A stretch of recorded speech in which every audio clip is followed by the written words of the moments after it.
What it do? What it do? Not much, bro. What up, man? What's Not much, cracking, man? What's going on? What's the deal? Man, we got 15 in this thing already, man. What's cracking like? Sorry about that, y'all. We on CP time today, man. I was trying to use my tablet, bro. And you know how that goes, though. As soon as you try to use your tablet, motherfucker ain't charged up, man. So I'm a little salty about that right now because I'm gonna just have to make this thing work with this cell phone. It's all right. It's all to the good. Let's see. CP time and using CP engineering. Locked in for 10. Who that is? Nato Jenkins in this thing. Wish we get some insight on Travis though. Seems really quiet. It's really quiet intentionally because ain't nothing to give you. He rehabbed. He gonna be ready for Miami. Just as long as you gonna see 12 out there on that field, man. Come when we get to Miami. Boy, these folks. Tell them, don't worry, man. They on pins and needles, man. Hey, look at my face. Do I look worried? Just saying, they on pins and needles, bro. For what though? Is the question. What they on pins and needles about, man? I don't know, man. We're not gonna lie to you. Dude gonna be ready, man. Week 1. He gonna be ready, man. Ready for them snakes. So, man, I tell you what, bro. You know, it's man, that last live, bro. First thing first, for everybody that's in this joint, we got 53 up in here right now. Like, share, subscribe. Make sure when you come into the live stream, man, y'all like the stream, bro. Like it. And we want you to subscribe. We just dropped a new episode yesterday, Tiger Talk with the 1400 Club. Mizo, the Corey C. We on YouTube now, man. I'm pumped up, man. I'm pumped up. I'm gonna tell you why I'm more excited though. I got my little office fan in this joint tonight, man. Brother, don't be sweating in front of the screen. I know, right? Look. Nevertheless, man. But no, like, share, subscribe. Make sure you guys make sure you go ahead and let me add my little ticket. Y'all know I'm new to this thing, man. Ain't nothing to it but to do it, man. Let me put that joint on there real quick. Also, so man, for everybody coming in, man, if you want to be a friend of the 1400 Club, man, go to 1400club.com, man, and become a friend of the 1400 Club, man. Facts. Man, shout out to the 1400 Club, the digital team, the social media team that does the creative content, creative content creation. With we got a power team, man. We got the merch, readenterprise.com, right? Yeah, man. You know what I'm saying? The season about to get kicked off. You need your official JSU merch. Go to readenterprise.com. Reed is one of the founders of the 1400 Club. All the proceeds, some of the proceeds go straight back into the university and is donated back into that. So it's cool to now. Let me say it this way too, though, because we don't want to make it seem like we don't. You can shop with whoever you want to shop with, but one thing Thad I know always wants to make sure people understand when they purchase from Reed Enterprise that a lot of that money is gonna go back into the institution, man. It's gonna go back into the school. So, anywho, want to get all the preliminaries out of the way, man, because like I said, that's what we do. So, all right, I'm gonna run through it again. Like, share, subscribe. Make sure you turn your notification bells on. We got 67 in the room already, so rocking with us, man. So we appreciate y'all for coming in. Look at Ruben in this thing. What's up, Rube? Ruben here with eyeballs, though. Let's put Rube up there. I know you got intel. See, the cool thing about how good we are right now, we're going to get into this, though. See, we can give you the play, and you still ain't going to stop. That's how good we done got, man. I'm telling you, man. I'm just trying to tell you, man. So go ahead. Southside Jacktown in this thing. What's good? What's good, family? No. And loading now. And facts. Jack Gumright. Jesse Bell. What's up? So listen. All right, we're gonna jump right into it. Before we even get into like the camp stuff, man. Today we did have our official first scrimmage of the fall football camp, and as y'all both know, neither Zoe nor I, man, Shaq. I'm finna send you, bro. I'm finna send you a link, man. I'm about to do that right now, man. I'm sending that to you, bro. Because if you be, I don't know if you're busy or not, but if you're not busy, you're more than welcome to come on the stream with your brethren. BA. Big Aristotle in the building, man. What's good with you, brother?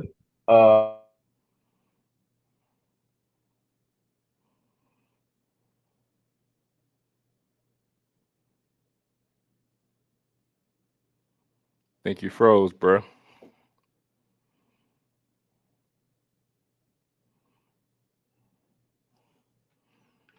I think we done lost him. So we can get him back right quick.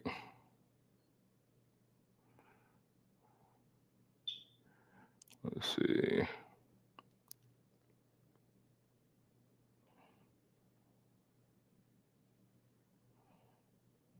Let's see here.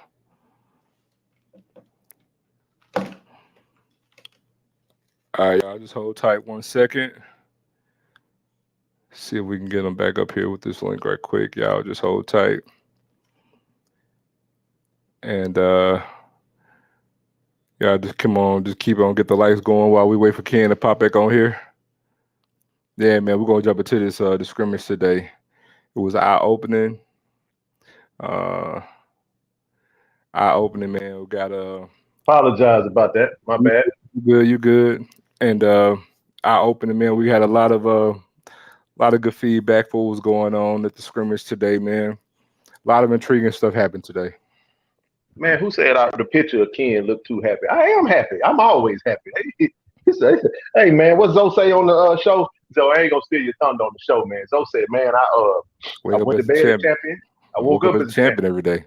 That's all right, man. Hey, man, wake up in the chat. Okay, what's up, MEAC family? It's all good. I know y'all got us in the Celebration Bowl, but you see, you in the Tiger Den tonight, baby. This 1400 Club Tiger Talk.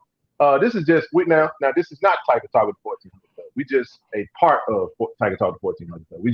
We just two of a very big movement. You know what I mean? So you want to shed any light on that, Zoe, to the people, man, and then we're gonna jump into it because I'm excited about what we got to talk about tonight, man. Man, look, I want to jump into it, man. I'm excited too, man. Look, this is, as Coach Prime would say, this is the genesis to some big things we got coming this year, to this year of dominance. And like my man just said, look at that question. Hey, so you know what? We're gonna start it right there. We start it right there.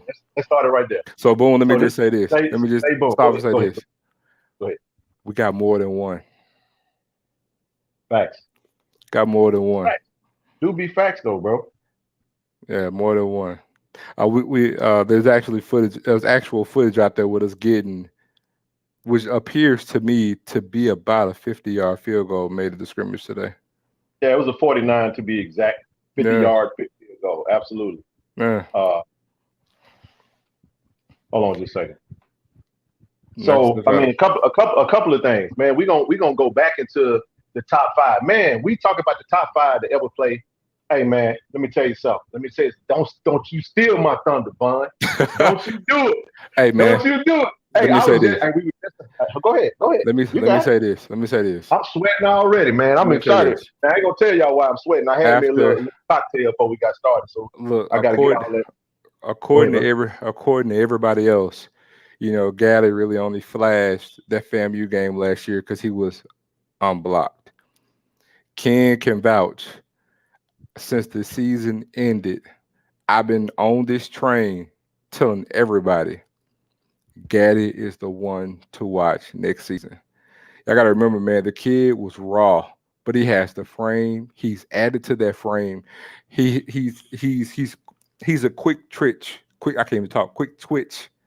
lineman. I mean, he added some size. He has the speed. He was raw, man. He was a project. That's why they brought him in. And the best thing you could do is give a project to a real NFL D-line coach. And they're molding him. And, man, let me tell you, when Coach Prime tell you he's going to unwrap a gift, Gaddy's going to be one of them gifts that's going to get unwrapped.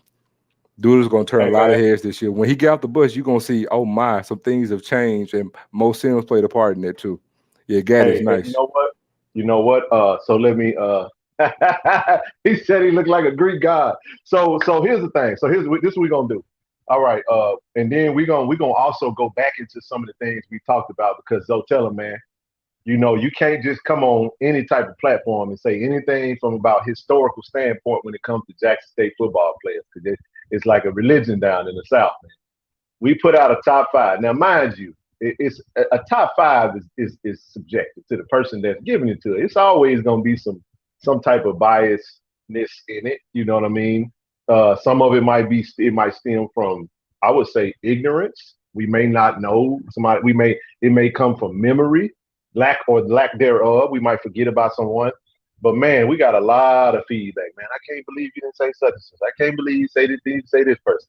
It's okay, because we're gonna go back into it. Though we might do it. We'll do a top 10 tonight. We'll do a top 10 tonight. We're gonna do a top 10, but let me give a disclaimer though. Mm-hmm.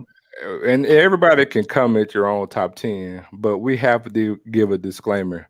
We cannot automatically, because we did top 5 last time, and we were saying like, oh man, y'all forgot Corey Bradford. Like, man, you can't be a top 5 at Jackson State with a wide receiver history that we have with one good year. You can't do it. Can't do it. Not with one good season. Okay. It's going to disqualify you. We got way too many receivers, and I'm telling y'all, it's a lot of guys that y'all don't know about that put in work in Jackson State and in that league. So many to choose from. Yeah. All right. So to Vaughn, let's say this right here. Coach Simmons in this thing. What's up, Coach Simmons? Listen, absolutely. I'm telling you right now. So last year, I have a picture when we won the Swac championship. I spent a lot of time with Niles Gadd. I took some pictures with him holding the trophy, him and James Houston. And I stood right next to him. Now, for those that don't know, that probably haven't met me, I'm a solid 6'3". Zoe, 6'4". Slightly taller than me. I stood next to Gaddy. I even felt then that Gaddy was about 6'6". I'm telling you right now, it could have been 6'5". I mean, the chart says 6'4", but he's taller than me. I'm telling you right now, he's a legit 6'6" right now. 6'6".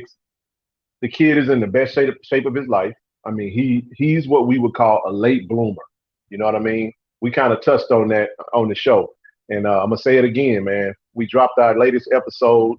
We had about 2,000 to tap into it so far, man, in the first day. So, I mean, we're doing pretty good numbers. We really want you guys to go all 90. We got 91 in the room right now. If you're not subscribed to Tiger Talk with the 1400 Club, I'm going to leave that ticker down there. We're trying to get to 1,000 subs before game one. But see, we're going to do that before the next week is out. If we're going to do it through you guys' help, make sure you subscribe to this page. Make sure you subscribe to the 1400 Club YouTube page. So, all right, now that I got that out the way, the biggest thing is with Niles. Zoe and I had a conversation. What was it? It was before last season when we was talking about Gaddy, and I know Zoe has been on record several times talking about, you know, his the trajectory that's there when it comes to Niles Gaddy. And now looking at, you know, y'all know we changed strength and conditioning coach. Matter of fact, it's literally our number one note that we took away from today's scrimmage. And so do you have the notes in front of you? Because I had to use my phone. That's why I was trying to use my tablet. I wanted to have my cheat sheet, but see, I got my cheat sheet up here in this big old peanut shaped head right now. So I'm gonna I got them. I'm gonna go off memory, but I want you to just you ain't got to read from it, but just kind of we'll start by each line and just mention that person, and then we'll go into what we got from because my takeaway started from our strength and conditioning coach, Mo Sims. Players' bodies. We start out with Mo Sims and toughness, you know what I'm saying, getting that softness out of everybody. And also we mentioned about, you know, Mo Sims when he was at Georgia, you know what I'm saying, that was his cornerstone, even though he was the associate strength and conditioning coach. And, you know, a lot of schools offer him more money, but he came here, you know what I'm saying, for the culture and a desire to make a change at a HBCU. But the main thing was at the scrimmage today, he had a bunch of walking billboards. And that was the thing, that was the takeaway. Because again, the first thing you mentioned is Gaddy. You know, you see him, he don't look nothing like he looked last season. And it was pretty much like what I stated. Aubrey Miller was always a workout warrior, but go look at him. You know what I'm saying? Go look when you see Trav, go look at 12. Look at Kevin Coleman. Kevin Coleman looks totally different than he did in January. You know, those players' bodies have changed. And again, we have a bunch of walking billboards on that field today. It was apparent. Appreciate that. Hey, let's look at Ruben. Oh yeah, man, Ruben, man. Make sure you go back and tell them yellow bellies down there in Baton Rouge, man, that we said we coming. Them boys, what's good? Oh yeah. Big country. So here's the thing. What Zoe was talking about, and like I said, I had, we have our sources and we have our people that gave us really the play by play, and it was open to the public. First of all, shout out to Coach Prime and his staff. Shout out to the coaching staff for opening up this first scrimmage. Now, mind you, today was just it was really a very, very small sample size. It wasn't a whole lot. They didn't show you a whole lot. I heard that from multiple everybody that all of our sources basically say the same thing. It was kind of a microcosm of a very small sampling size of what we can do, and they had some very specific things that they worked on, and we just kind of highlighted from multiple conversations and being on the phone all day and just watching live streams and watching highlights and so forth and so on. Just kind of made some key takeaways as to what we took away from the scrimmage today. Now, mind you, that's today. Next week it can be something totally different. One thing we're not going to touch on is, we just going what we're going to do is we're going to give you what we got from the scrimmage, and we'll answer what we can answer, and anything we can't answer, we'll just move around that. But I wanted to start with Coach Mo Sims because I thought that was dope. So one of the things he shared with someone that why he came to Jackson State. Now, Mo Sims was, a lot of his work. That was a lot of his work that you saw with the Georgia Bulldogs, man. And he had a lot of offers, a lot of opportunities to go other places, and we're fortunate. And that's how it is. See, that's the thing about HBCUs, bro, that we bank on, because it's like we want everybody to be good. And Zoe, I'll let you speak to your mantra when it comes to competition in the SWAC. How you've always wanted. I want to beat the crap out of everybody, but Zoe like, nah, man. I want everybody to be good, and I want to beat them at their best. And I know you've been very adamant about that. So we're talking about building up the culture, building up the brand. Because here's the thing, and I'm setting you up because I want you to say something about this. We just had a commit that we thought was going to commit to us, and we thought we had and we still could very well could flip him. But the old lineman, I ain't gonna say his name on the stream, but you know who it is, and he committed to Alabama. And I was saying, like, man, people, and we're going to get into that, but people tend to think that because every player that puts a J hat on the table, so that it's a bad thing that we're being mentioned. You know what I'm saying? And I don't necessarily think so. We want to be on the table because you can't get selected unless your name on the table, right? So, but here's what I'm saying. Despite all of that, you still are going to have these players that's going to have other opportunities similar to Coach Mo Sims, and they still going to choose to come and big that thing up and still be a part of the culture. But go ahead, bro. I ain't mean to be long with it. Hey, you muted, bro. I can't hear you. Okay, can you hear me now? Yep. And let me just say this, man. When it comes to Mo Sims, understand that before he came to Georgia, he was at North Carolina. Before he was at North Carolina, he was at Tennessee. You know what I'm saying? Before he was at Tennessee, he was at Bethune-Cookman as well as A&T. So the thing is, the fact that he had the opportunities to go somewhere else in the SEC with more money, and he has the pedigree for it, but knowing that he did the SEC after he had some HBCU experience, and the fact that his sole purpose is, I want to be a part of change, and I'm coming to JSU. And again, he hit the ground running because these billboards, these walking billboards are out there. And I love it because the proof is in the pudding. I'm showing you my work every day. It is more than one player. It's multiple players. So that's the beautiful thing about it. And like we mentioned, there's not a single player that we've talked to who had mentioned him or brought him up. And they're batting 1,000 saying, man, this guy's legit. We needed him. You know what I'm saying? So the proof is in the pudding. But even after that, man, you're absolutely right. When I mentioned, I say it all the time because in the past, I always say that we always devalue our own comforts, right? But then, for example, like with our schedule, it's like, oh, we're not playing anybody. Well, guess what? We're going to change that. So now it'll be where when you win the SWAC, is really saying something. You know what I'm saying? Not, oh, we were the best of the worst, or there were only 2 good teams in the conference and everybody else sucked. Nah, we want the SWAC to be the standard. So it says something when you can sit there and say, oh man, Jackson State beat Grambling, they beat Southern, they beat FAM, you know, they beat Alabama A&M, and they turn around and beat Texas Southern. And all those wins hold some weight. You know, we want to get to the point where there's legit parity outside of the conference. So when you have 8 teams with winning records, now whoever wins that conference, now it's a shining, shining great deal to say we won that. And so that's why I say I never liked it when, everybody in the East at one time when we had Cumberland, everybody in the East had a losing record. You were the best of the worst. You know what I mean? And it was just right.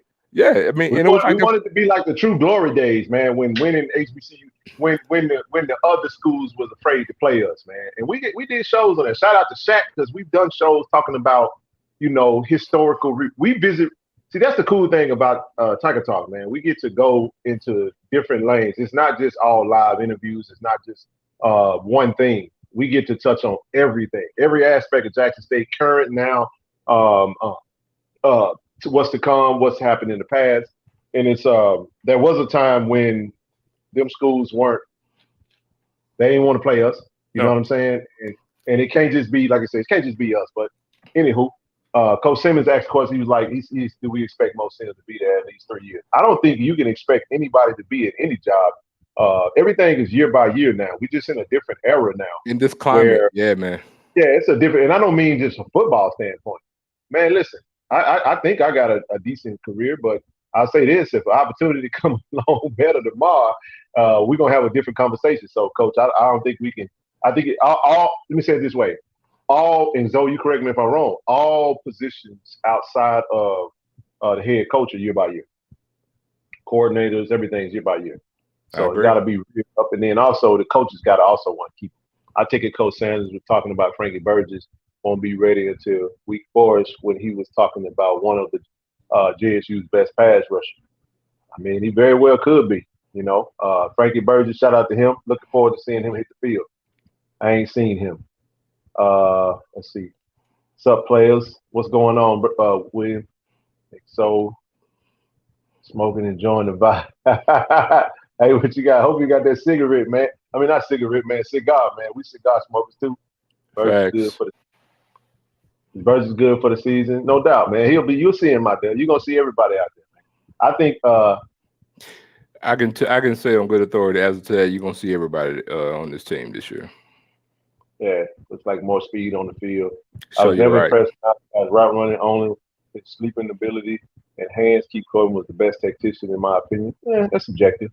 I mean, Malachi was raw. I mean, me and Zoe talked about this quite a bit when we've watched him play. Raw project, man. He's a redshirt freshman that didn't really play a whole lot when he come to Jackson State. How many games he played, Zoe? 7. 7 games last year. Had 7 games and 12 touchdowns. Just saying. That's a lot of raw talent and athleticism there, man. Like the fact that JSU is legit 2-3 deep at everything. Now, that is a fact. All right, we'll do this, man. We'll do this. What's the next? You read my mind.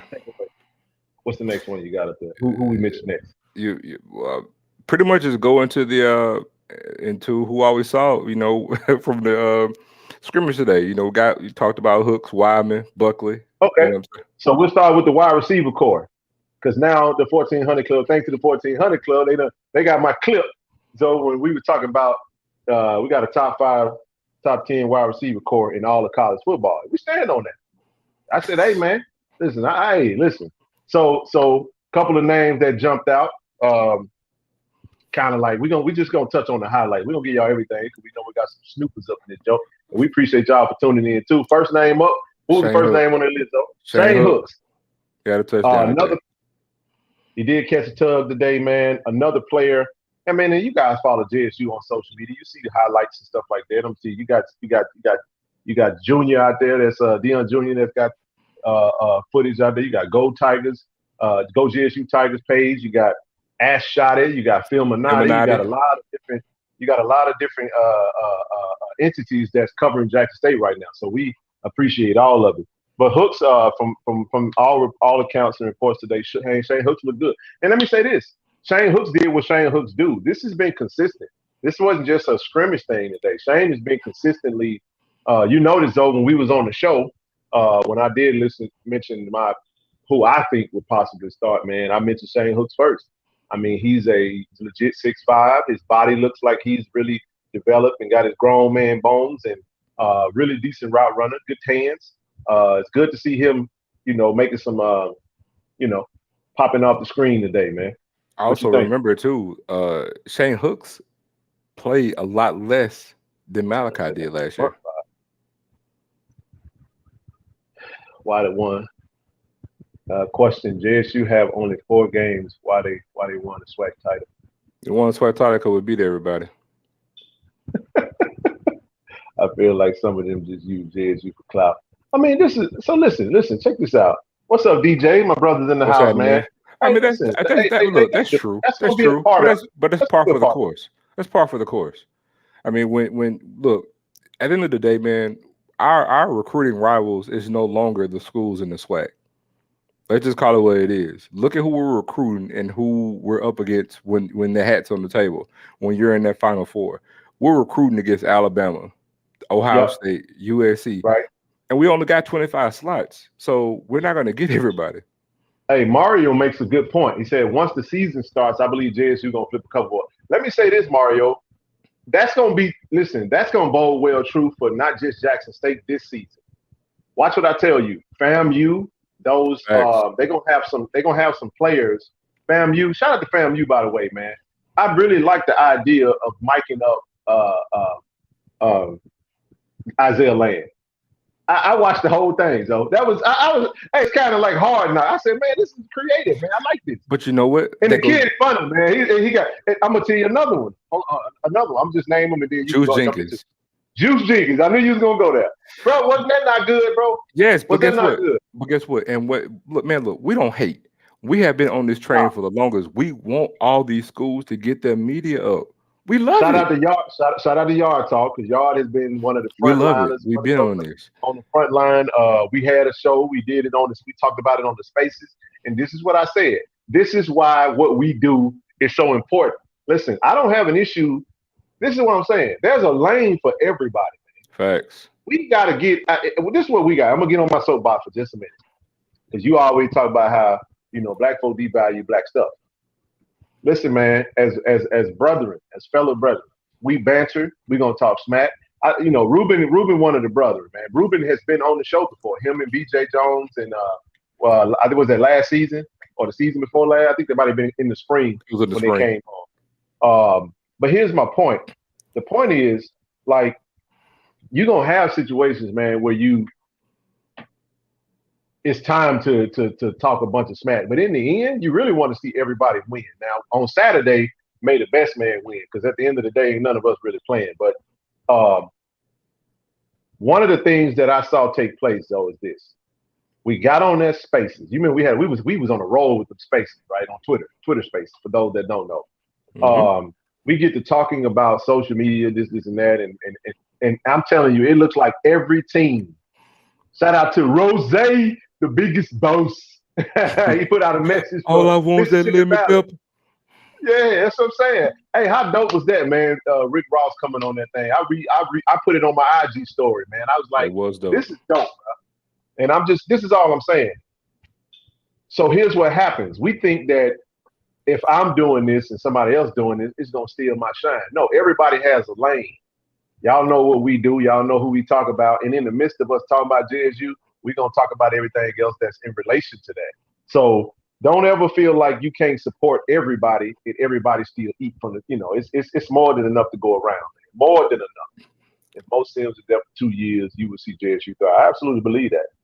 Doc Holiday, what up, baby? One of my favorite, he said, Raw Truth, one of my favorite channels. What's good? Yeah, that's DJ, man. Shout out to DJ. If y'all ain't, man, what y'all doing if you ain't subscribed to my brother DJ from Raw Truth Media, Coach Walker, Today's Leader Sports Network, CFL Podcast, Kobe, the Blue Blood. You got list goes on and on. Lightsey, and listen. I'm gonna say this though. If you like what my man Scotty do, go subscribe to Off Script. Listen, I said it. Put that in your pipe. We ain't hating on nobody. Everybody, it's a lane for everybody, man. I want to see everybody shine. But anyway, back to what we was talking about, man. And make sure you go to HBCU Overdrive with Doc Holliday. Make sure y'all go like, share, subscribe to his channel. Doc, a good brother. I know he's just getting started in this thing, just like we are. Listen, we ain't nobody but just a bunch of dudes from Jackson that talk about Jack State every day. So we figured if we bring it to you guys, this is what we talk about on the majority of the day. Hey, man.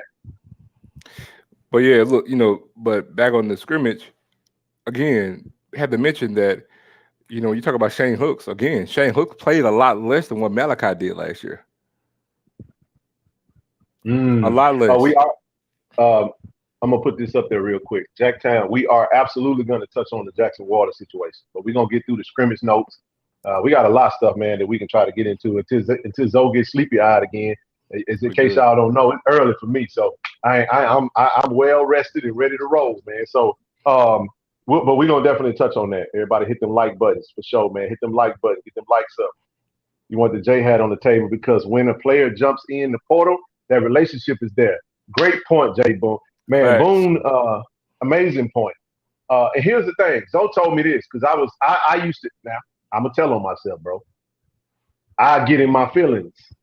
You feel what I'm saying? And Zoe will be like, bro, ain't nobody signed to nobody yet. Ain't nobody signed. A commitment don't mean nothing. Verbal commit. And then next thing you know, you get out on Twitter. You, like I said, I done had a conversation with my mama and my pastor, and we feel like we need to make a different decision and yada, yada, yada, whatever. And next thing you know, or a coach get fired. You got to keep in mind, these are just seniors going into their senior season. What happens if one of these schools lose their coaching staff or a coach take another role somewhere? A lot of different things going to happen. Yeah, man. And the person that they had the relationship with is no longer at that school. Well, guess what? They might go to their second choice. So you never want to tie fan base because I've seen some, you see some stuff out there. I made this mistake. Also, one other thing I want to add to that too, though, is that we talk about the success of the team with the recruiting, but like I've always mentioned to you in the past, we have a carrot that we could dangle out there for everybody, and it's Travis Hunter. Because I always said, the greater success that Travis Hunter has in his freshman campaign, that's going to help with recruiting as well. But this is what I was going to say in relation. I'm glad you mentioned that because this Matt, you reminded me. Because somebody said a lot of recruits going to commit to Jackson State in the middle of the season. Because I'm telling you, Zoe, we're going to average 55 this year. You hear me? Facts. We're going to average 55. When they see, if Ruben's still up in his joint, Ruben, say something, man.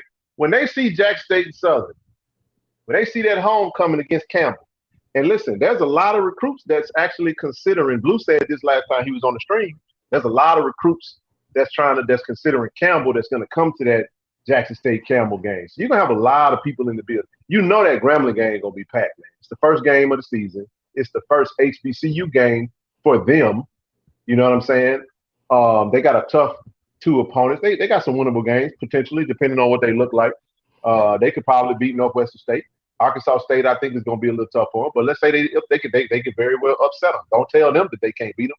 So I'll say it like this. That game against Grambling, I know my boy DJ coming. You know what I'm saying? I think Kobe might be coming. We don't know. So if you get that game packed out and you see everybody's putting their media on their platforms, right? So everybody's pumping out social media content. Now it ain't just Jackson State that's pumping out the content. Now you got FAMU pumping out content with a packed crowd. You got A&M packing out, you know what I'm saying, pumping out content. You got Valley pumping out content. Mississippi Valley pumping out content. Man, I was so, you don't know how happy I was sitting there and watching them boys get interviewed, Coach dancing, them talking, and watching some of their highlights. We ain't never seen that before. You see what I'm saying? And this is what I was going to say, because somebody made a comment on one of the videos, right? They said it's very smart because think about it like this. It's you are doing this, your players or your institution a disservice by not putting content out, because if I'm a company that wants to sign an NIL deal with a player, but I can't ever see them, man, if I'm a company, think about the video we saw of Juice Jenkins. Man, this young man got the man got a funny personality. I might be a CEO of a company and say, you know what, I want that player to represent me now. I'm going to go hit him up just because of that video I saw. Go ahead, though. Yeah, the problem is a lot of people in that space. By the way. The problem is a lot of people in that space that think short-sighted. They're not thinking long game. 6'4", 6'5". I agree with that. Go ahead.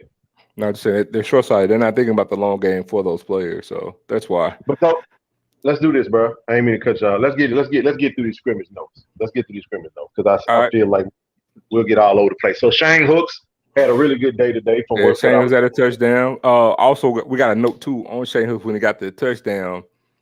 Wide receivers blocking down film, man, with some great blocking. We got to highlight that. Also, we got to look at Malachi had a touchdown, doing his per usual on the 50-50 ball. And then one of the receivers that we really didn't talk about, but we kind of mentioned, we kind of glossed over. Who that? Cam. Oh, Cam Buckley. Hey, I'll say this. What we heard from today, the show, hey, we heard some good stuff about Cam Buckley today, man. Balled out. Go ahead. 2 tugs. Then, the route runner still doing this thing.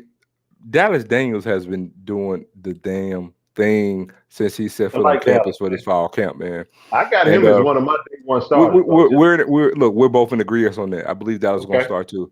Okay. Then you go from there. You at Willie Gaines. I'm not sure when they're gonna get that. I'm not sure when they're gonna get their championship ring. So I want to move on from there because I don't have the answer to that. Yeah, David Stud is still. Yeah, David Stud still is still there. 82. Number 82. 82. On all the video highlights, he's still there getting it in, man. He's still working. Look, and I know it might be unfair to him. Number 11, that's Rico Powers.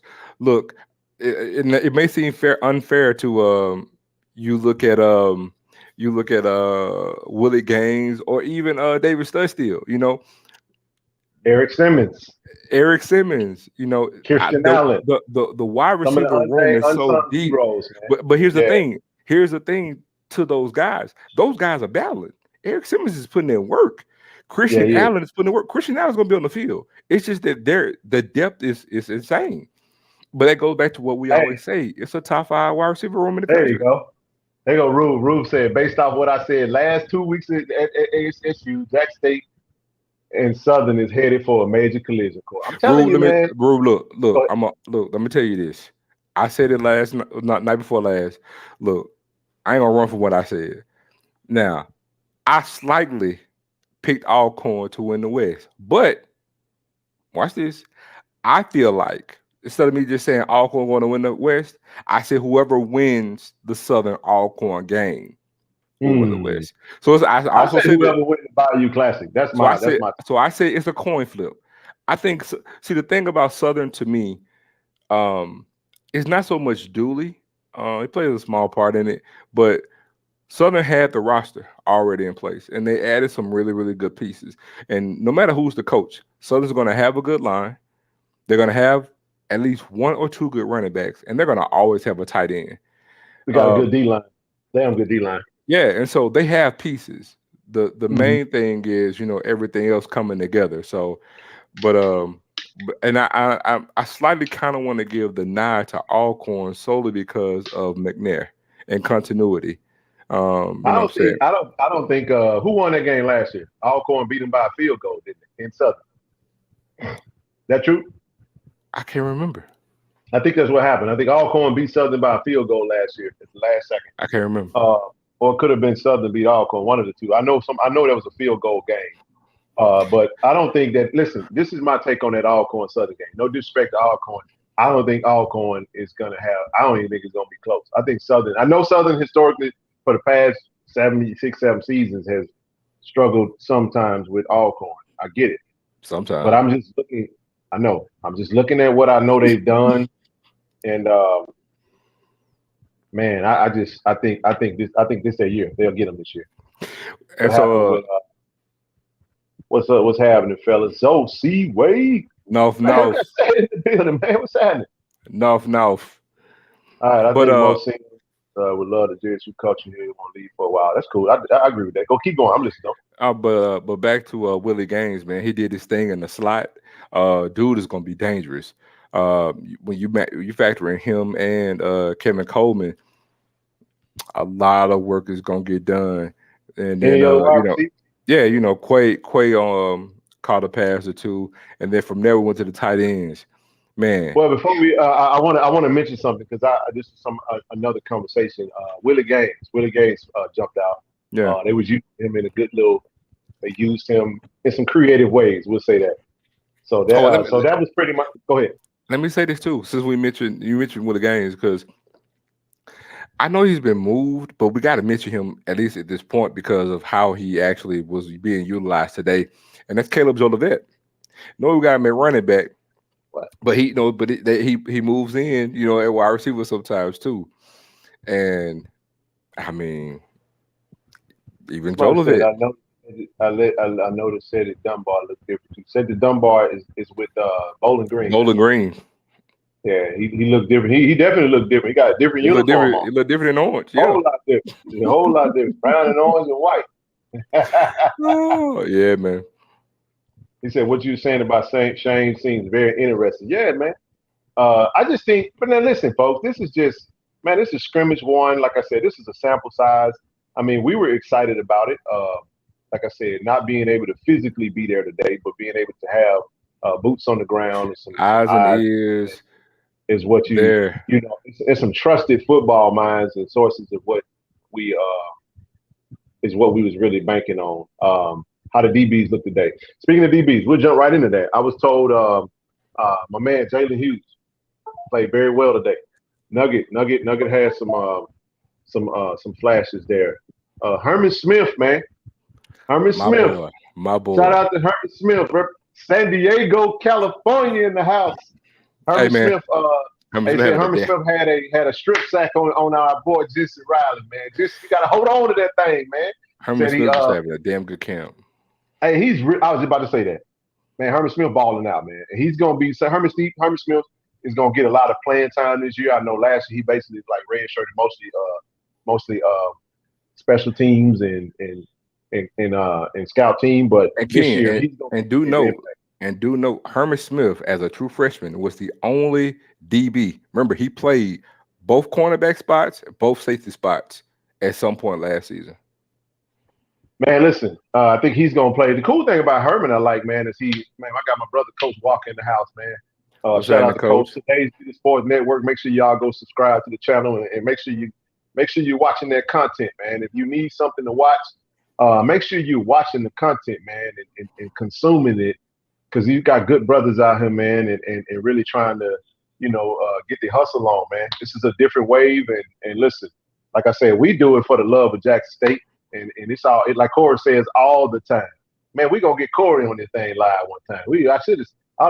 I gotta get him. I gotta give him the heads up. Say, bro, we going live. But this is what we're trying to do.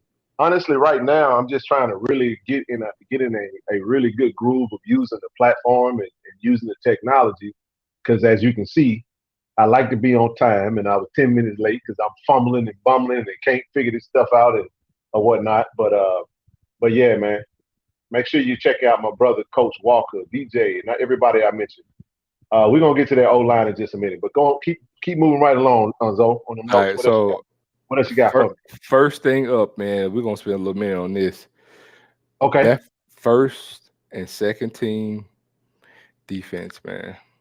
Not the D-line, the whole entire defense. I'm gonna tell y'all like this right here, man. Woe be unto the Swac. Woe be unto the Swac. The dark side has officially arrived in the building. And listen, we got 2 units, bro. And this is what I ain't saying no names. I ain't putting this is not. I'm just going to give you what was given to me. We got the dark side, though, and we got Havoc. Hey, somebody said we need to call these boys straight up Havoc. And what does Darth Vader say about the dark side? You are no match for it. You are no match for the dark side. So listen, to give a little context. So I'm gonna stop being goofy for a minute. Listen, man. Good luck, bro. Trying to crack that. Listen, all I was told, man. Defense is that. This defense is up there, bro. Because remember last year we had debates. It's the best defense we've seen at Jack State. And then I go out there on the golf course with some of the brothers from the other defense, the 96 team, and they like, no, slow your roll up, player. From what I'm hearing right now, though, this might be the best defense ever. I got a question for you. This might be the best defense we've ever seen as a collection, as a collective unit. I got a question. And this ain't hyperbole. Go ahead. Let me hear it. So, should Grom come out and just go ahead and repeat and remix what he said last year? Nope. Okay. Man, Grom don't need to do nothing but do what he's been doing, and that's just keep improving. Because we're gonna talk about him today too. Because the boy look good, man. Man, I'm saying listen, I'll say it this way. You won't see what you saw. Okay? Coach Prime already told you he got 4 of them things. And this is what I say. We're not gonna name a lot of names on the defense. We're just gonna say unit 1 and unit 2, there was literally no fall off. None. I'm gonna say this though. No fall off. No drop off. Since Coach Prime been at Jackson State, anything that he's proclaimed about his team, he batting 1,000. He ain't lied to you yet. James Houston. Keep going. James Houston literally just got on campus, second summer session last year. Oh, coach in the house, man. Coach, we already talked about it, man. We talked about anybody talked about how good number 1 was today. Hey, man, they said Cam Buckley was best wide receiver out there today. I'm going to give him the title. He won the title of best wide receiver today. Cam Buckley. Shout out to number 1, because Coach Prime says you got to be special to wear that number 1. You got that number 1. We know Josh Lanier wore it last year, but Coach, appreciate you, bro. I know. Hey, he said RVs. Oh, wow. See, Rube, you get me excited, man. I already know. See, we already know how that Southern Jack State game gonna be. I keep telling these folks, Rube, it's gonna be a sellout. Southern is one of the teams. Southern and Jack State and FAMU with 3 teams in this company that travel more than anybody. But that game, where it's a 2-hour drive up north, that game gonna be packed, and I think the folks gonna be looking for tickets though. But keep going, man. I ain't gonna cut you off. Are you good? I was just gonna state, man, that Coach Prime is batting 1,000. He ain't lied to you yet. Came in the spring and said, look, we're just trying to see what we got, you know what I'm saying? But if you're going to give me the spring, you better give me the spring, because in that fall, we got some things. And, even with the subpar O-line play, I mean, everything he said held true. So now he's letting you know. Like, I had James Houston. He was wonderful, but I got 4 or 5 of them now. Them linebackers, I got like 8 of them. And the DB are way better than what we were last year. And another thing, how many coaches actually talk like this? Because he's not giving you coach speak. He's been matter of fact since he's been the head coach at Jackson State. He ain't lied yet. So, I mean, we shouldn't take it like, oh, he's just talking, bigging up his team. I mean, it is what it is, man.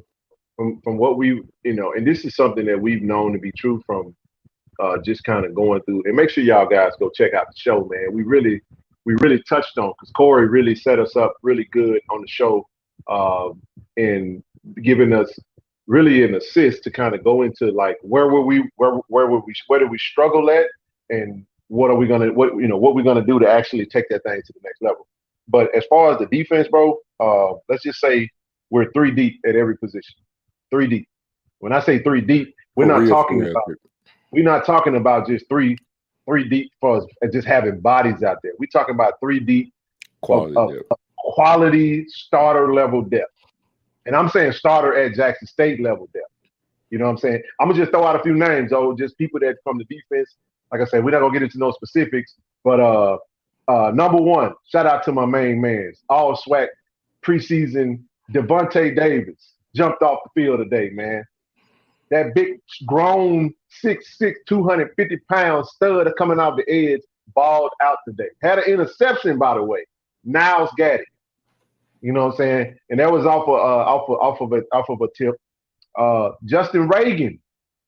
Shout out to, I know Mike B has always been big on Justin Reagan. The linebackers, let me tell you something, man. 45-47, dog. 45-47, man. Is you show me a better linebacker core. And I know we can get into it, but I'm telling you right now, Jack State got the best linebacker room in all the conference. All the FCS. Let's just go there with it. I know y'all say we got our blue and white glasses on. It don't make no difference, but I'm just telling you, man. That man-child, number 47, Barron Hobson, and we know Aubrey Miller is a grown man.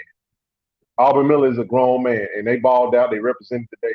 But shout out to Devonta Davis, KJ Arrington, who had a really good SWAC championship. He balled out. Then you got that hybrid, man, Jeremiah Brown. Hey, man, I made Zoe laugh, and somebody I was talking to Coach on the phone. Coach talking to me. I told him Zoe. He said, "Man, who the hell is 42?" He was like, "Oh my God!" I said, "Yeah, that's old Jeremiah Brown right there." Man, he said, "Man, that boy is a dog, man." Yes, sir. Sophomore, man. Sophomore. Grambling only winning 3 games this year, max. Dang, Rube. Wow. Okay. That's a rough crowd, man. Ooh. Hey, man, I had Grambling finish in second. Rube, you got me looking foolish over here, man. I think they'll get more than 3 games though. 3 games that's woo. So the women's sports said Jack State need to put out content. Man, we're gonna get Coach Tamika Reed on this thing. Well, we got that covered too. We want Coach Flo. The soccer team, the women's soccer team is solid. Listen, man, that's the beauty of Tiger Talk. But you gotta go subscribe to the channel. So we got 212 on the stream right now, man. Listen, folks. 212. I need all of y'all. Since I got all y'all in here, I got your attention right now. Before I go any further, I need you to subscribe to the channel. I need you to like this stream. Like the stream. We're trying to change that algorithm. But before you see the ticker down there, I'm not going to ever change the ticker. I need you to go to the page. Listen, you can do a drop down. Keep listening to what we're talking about. You can do a search for Tiger Talk with the 1400 Club podcast. Click on the channel. Hit the subscribe button. Man, we got an hour and 8-minute long show that we just dropped yesterday, man. If you ain't tuned in, you got to go check that out, man. Make sure you also go check out and subscribe to the 1400 Club. Because, man, we're going to have content coming from all different ways, man. See, y'all got to understand something. This page right here, so me and Zoe be comfortable, and others, whoever we bring on, we can act a fool, and do what we do. But we got the podcast. We're going to have shows after show after show, interview after interview after interview. We on episode 255, so. And we got 5 interviews right now set up that's already going to be, I'm talking about they're going to be off the chain. I can't give you no names. I ain't going to tell you who. But when you see them sit down with us, man, y'all going to be excited and y'all going to be happy you tuned in. So I need you to definitely go do that for us. All right, keep going, bro. I had no, you're good. So you good. I was going to sit there and mention with the linebacker. You got Jeremiah Brown, man. And, again, those 2 stalwarts, man, between Barron Hobson and Jeremiah Brown, 2 freshmen that came in together who are stalwarts. Jeremiah Brown coming from a really, really good program with Gaston County High School, and then you got Barron Hobson, who was the 6A Defensive Player of the Year in Georgia. You go into the Southern game, Barron Hobson, pretty much helps us seal the win with that goal line stand. True freshman doing that. Then also you go over to Jeremiah Brown, and then Jeremiah Brown is the one who pretty much seals the game with Alcorn, because that's who closed that game out with a sack on Alcorn last possession. So they were both true freshmen last year. And no news on Kevin Coleman today. He did fine. I think I don't think he scrimmaged today. It's a lot of players that didn't scrimmage today. So still practiced, still stressed, still did his thing with the team, but just did scrimmage. So could have been a little tweak or something. I don't have no injury reports for anybody, but keep going, man. Yeah, Buckley like that. How was the run game? Next question. But yeah, man. You can't run, man. No, ain't no running. No. That's how the run game was. Look, we're not gonna be fake. We talked about it today, though. One thing we ain't gonna do is be fake. Man, the running backs ran hard today. They ran hard, man. When they could. To a wall. That defense, and it ain't got nothing to do with the O-line, man. I'm telling you, the O-line. All right, O-line looked great today. Let's dress that. All right, let's dress it. O-line did look good today. From all accounts, all reports, we got 2 deep at the O-line position, too deep effectively. And this is what Coach told me when I talked to Coach today. Coach said, 51 got it on lock. That's Zach Bro. Shout out to Zach Bro at center. He was like, man, who is number 71 next to him? Evan Henry. We talked about that on the show. Who's next to him? Number 73. Who's 73? Willis Patrick. That's my favorite O-line signee. Now, like I told you, Demetri Jordan was with the Warrens today, which I told you it could be Demetri Jordan, could be Tyler Brown. We don't really know. And he had Debo. So the O-line looked very well today, but y'all know how it is when you at camp. The defense is always going to be ahead of the offense. You know what I mean? Because the offense has got installs. They're trying to work some things out. The defense is just fast, man. The defensive line look good. Fast. Let me ask y'all a question. For all y'all that's got in the Swac that's on the stream, that's got quarterbacks that run the ball, what y'all gonna do when our defensive tackle run just as fast as your quarterback? I ain't even gonna talk about the linebackers, man. That got 4.3, 4.4 speeds. Though we talking about the linemen that's running 4.5 to 4.6, the 300-pounders. I tell you what, man, it's a few quarterbacks and it's a few teams in the SWAC. Better get real familiar with your backup quarterback. I ain't putting no quarterback. The reason why this is, I value this, and I'm gonna deviate from the scrimmage today because, man, you remember, and listen, we're gonna go down memory lane for just a brief minute. You remember? We'll say it this way: you remember when we were doing the revolving chairs, the musical chairs at quarterback? Bro, I hated that. I hated it, bro, because I feel like if I was a coach, I would just roll with somebody and just get what I can get from them, and then if they struggle, I go to the next person. But how many wide receivers are seniors, coach? You got to go to gojsutigers.com on the roster. Not trying to be smart, but I don't want to get it wrong. And here's the thing: I think off the top of my head, I think 3. Got 3. Yeah, COVID is real funny like that, man. Everybody that be like, "Oh yeah, I'm a senior, but I got another year because of COVID." And it's winning on the field this season is going to be key to winning the recruiting battle. That is true. Sure. I think when we get out to a hot start. Now, let me tell you something.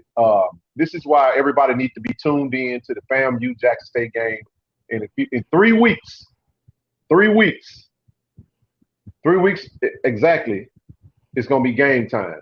Now, FAMU plays in 2 weeks, but in 3 weeks you're going to have Jackson State FAMU. That game is going to definitely be well attended, but we need good viewership for that game. So those games alone is going to be recruiting grounds for all our schools.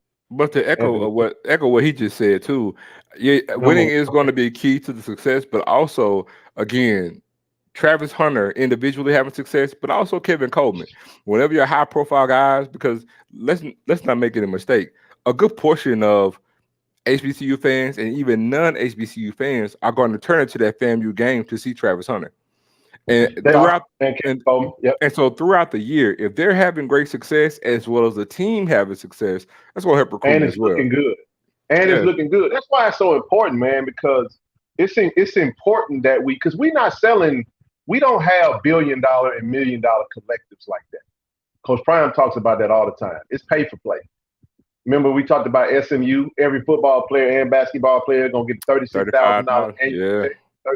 So you're getting $3,000 a month. And it's like, wow. But we don't have to work. But this is what we always say. The culture ain't for sale. If you guys remember, so I'm going to throw this out there since you said that. When did we get a commitment from Travis Hunter? Was it not in the middle of the season? It was when they was landing the plane in Atlanta for the Celebration Bowl. The news broke that Travis Hunter committed. So you got to keep this in mind. In the middle of the season is when we look our best because the culture is on full display. You got all these platforms. And listen, the SWAC just announced just yesterday that they got 2 more games added to the ESPN schedule. So guess what, folks? Jackson State got 10 games on ESPN this year. 10. And the only one game that's not on ESPN this year is the Tennessee State game. And we know that's going to be probably streamed in some capacity. So, and we also got to mention too about the HBCU Go. HBCU Go, because pretty much what they're going to end up doing is in all the SWAC markets, they're going to have all those games on the CW channel in all those SWAC markets. So same thing will be happening in Jackson. Same thing will be happening in here in Atlanta and in Memphis, Birmingham. Hey. Coach said all white. Now, Coach was physically there. Shout out to Coach, man. Coach, you can come on, man. Let me know if you want to come on. I'll send you the link, man. We bring what you up, on. AP? Coach was physically there. Matter of fact, we talked on the phone multiple times today, and he was one of the many that phone calls I got today from the scrimmage today. So, ground to beat Southern by a field goal. Yep, that's true. Starting wide receiver. Somebody said they got Malachi, Quay, Shane, Travis. Okay. Hey, that's not a bad. I gave mine on the show. You know what I'm saying? I'm not gonna repeat that. You got to go listen to the show. You see the ticker, man. You got to go type and talk, and you got to go tap into the show. Because Zoe, I ain't gonna steal your thunder. Zoe dropped a lot of nuggets on that show, man. Y'all got to go tap in though. Keep going, bro. Are you good, man? I'm just saying. But that's going to be imperative on again, the team having success and those individual players having success. That's only going to regenerate that buzz. Anything that Travis Hunter does with the success of the team is going to regenerate all his buzz and as well as Jackson State buzz. Plus, if we happen to get a commitment. Okay. Go ahead. I was going to say, as well as, if we happen to get a commitment, during the season, it'll create a snowball effect. And that buzz just, again, regenerate. And that'll lead to some other things happening. Because, again, just because somebody commit, I can tell you right now, no coach is sitting there saying, oh, man, so-and-so committed to Alabama. Well, we're not going to recruit him anymore. That ain't happening. So, somebody said, let's say, what's up with Quay Davis? I heard the TO comparison. Hey, no, Quay balled out. He just he got a good catch today. I was told it was called back though. It was just a penalty, so it didn't have anything to do with him. He made as a matter of fact, I think he caught it on the nugget, if I ain't mistaken. Awesome catch. Quay special, man. Quay physically, he's a physical specimen. Ruben and Davis going back and forth about Alcorn and. What's your take on the running back from Delaware? I think the running back from Delaware is special. He just running. He come into a situation where he's gonna have to earn his keep at Jackson State. And man, I think almost sounds oxymoronic, man. I know, because this is the thing. You say, well, Jackson State didn't have a good running attack last year, and we kind of gave our take on why we felt like it wasn't that on the show. Again, you got to go tap into the show to get what we had to say specifically about the running game. We're not gonna go into that because we're not gonna try to cross the channels, man. We want y'all to go jump in and consume the content. If I tell you what we said, man, you ain't gonna want to go listen to it. So you got to go listen to the show. But what I will say is this: I think Savion Wilkerson was an amazing pickup for us, and I think he definitely we're gonna see his field. And he is going to be a stud, man. That's my take on Savion. But just like that, but the thing about this is that it's a culture of competition. It's a culture centered around competition and everything. Everything, man. I was going to say in character because Coach Prime is serious about that. A smart, tough, fast, discipline with character. That's Coach Prime's motto. I don't think the West will have the finish people think they're going to have, canceling each other out like crazy. The West going to be tough. Good point, Rizzer. Let's go, Corey, man. Corey, that dude, man. Tell y'all something, man. Corey C is the GOAT. And I mean that literally. Me and Zoe, we tell him that all the time. Zoe always tell him, man, I got to give you your flowers, man. We don't say he the super dope producer for nothing, man. He got a lot that be going on. And, man, we a unit.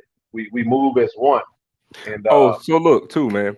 Because we mentioned it earlier.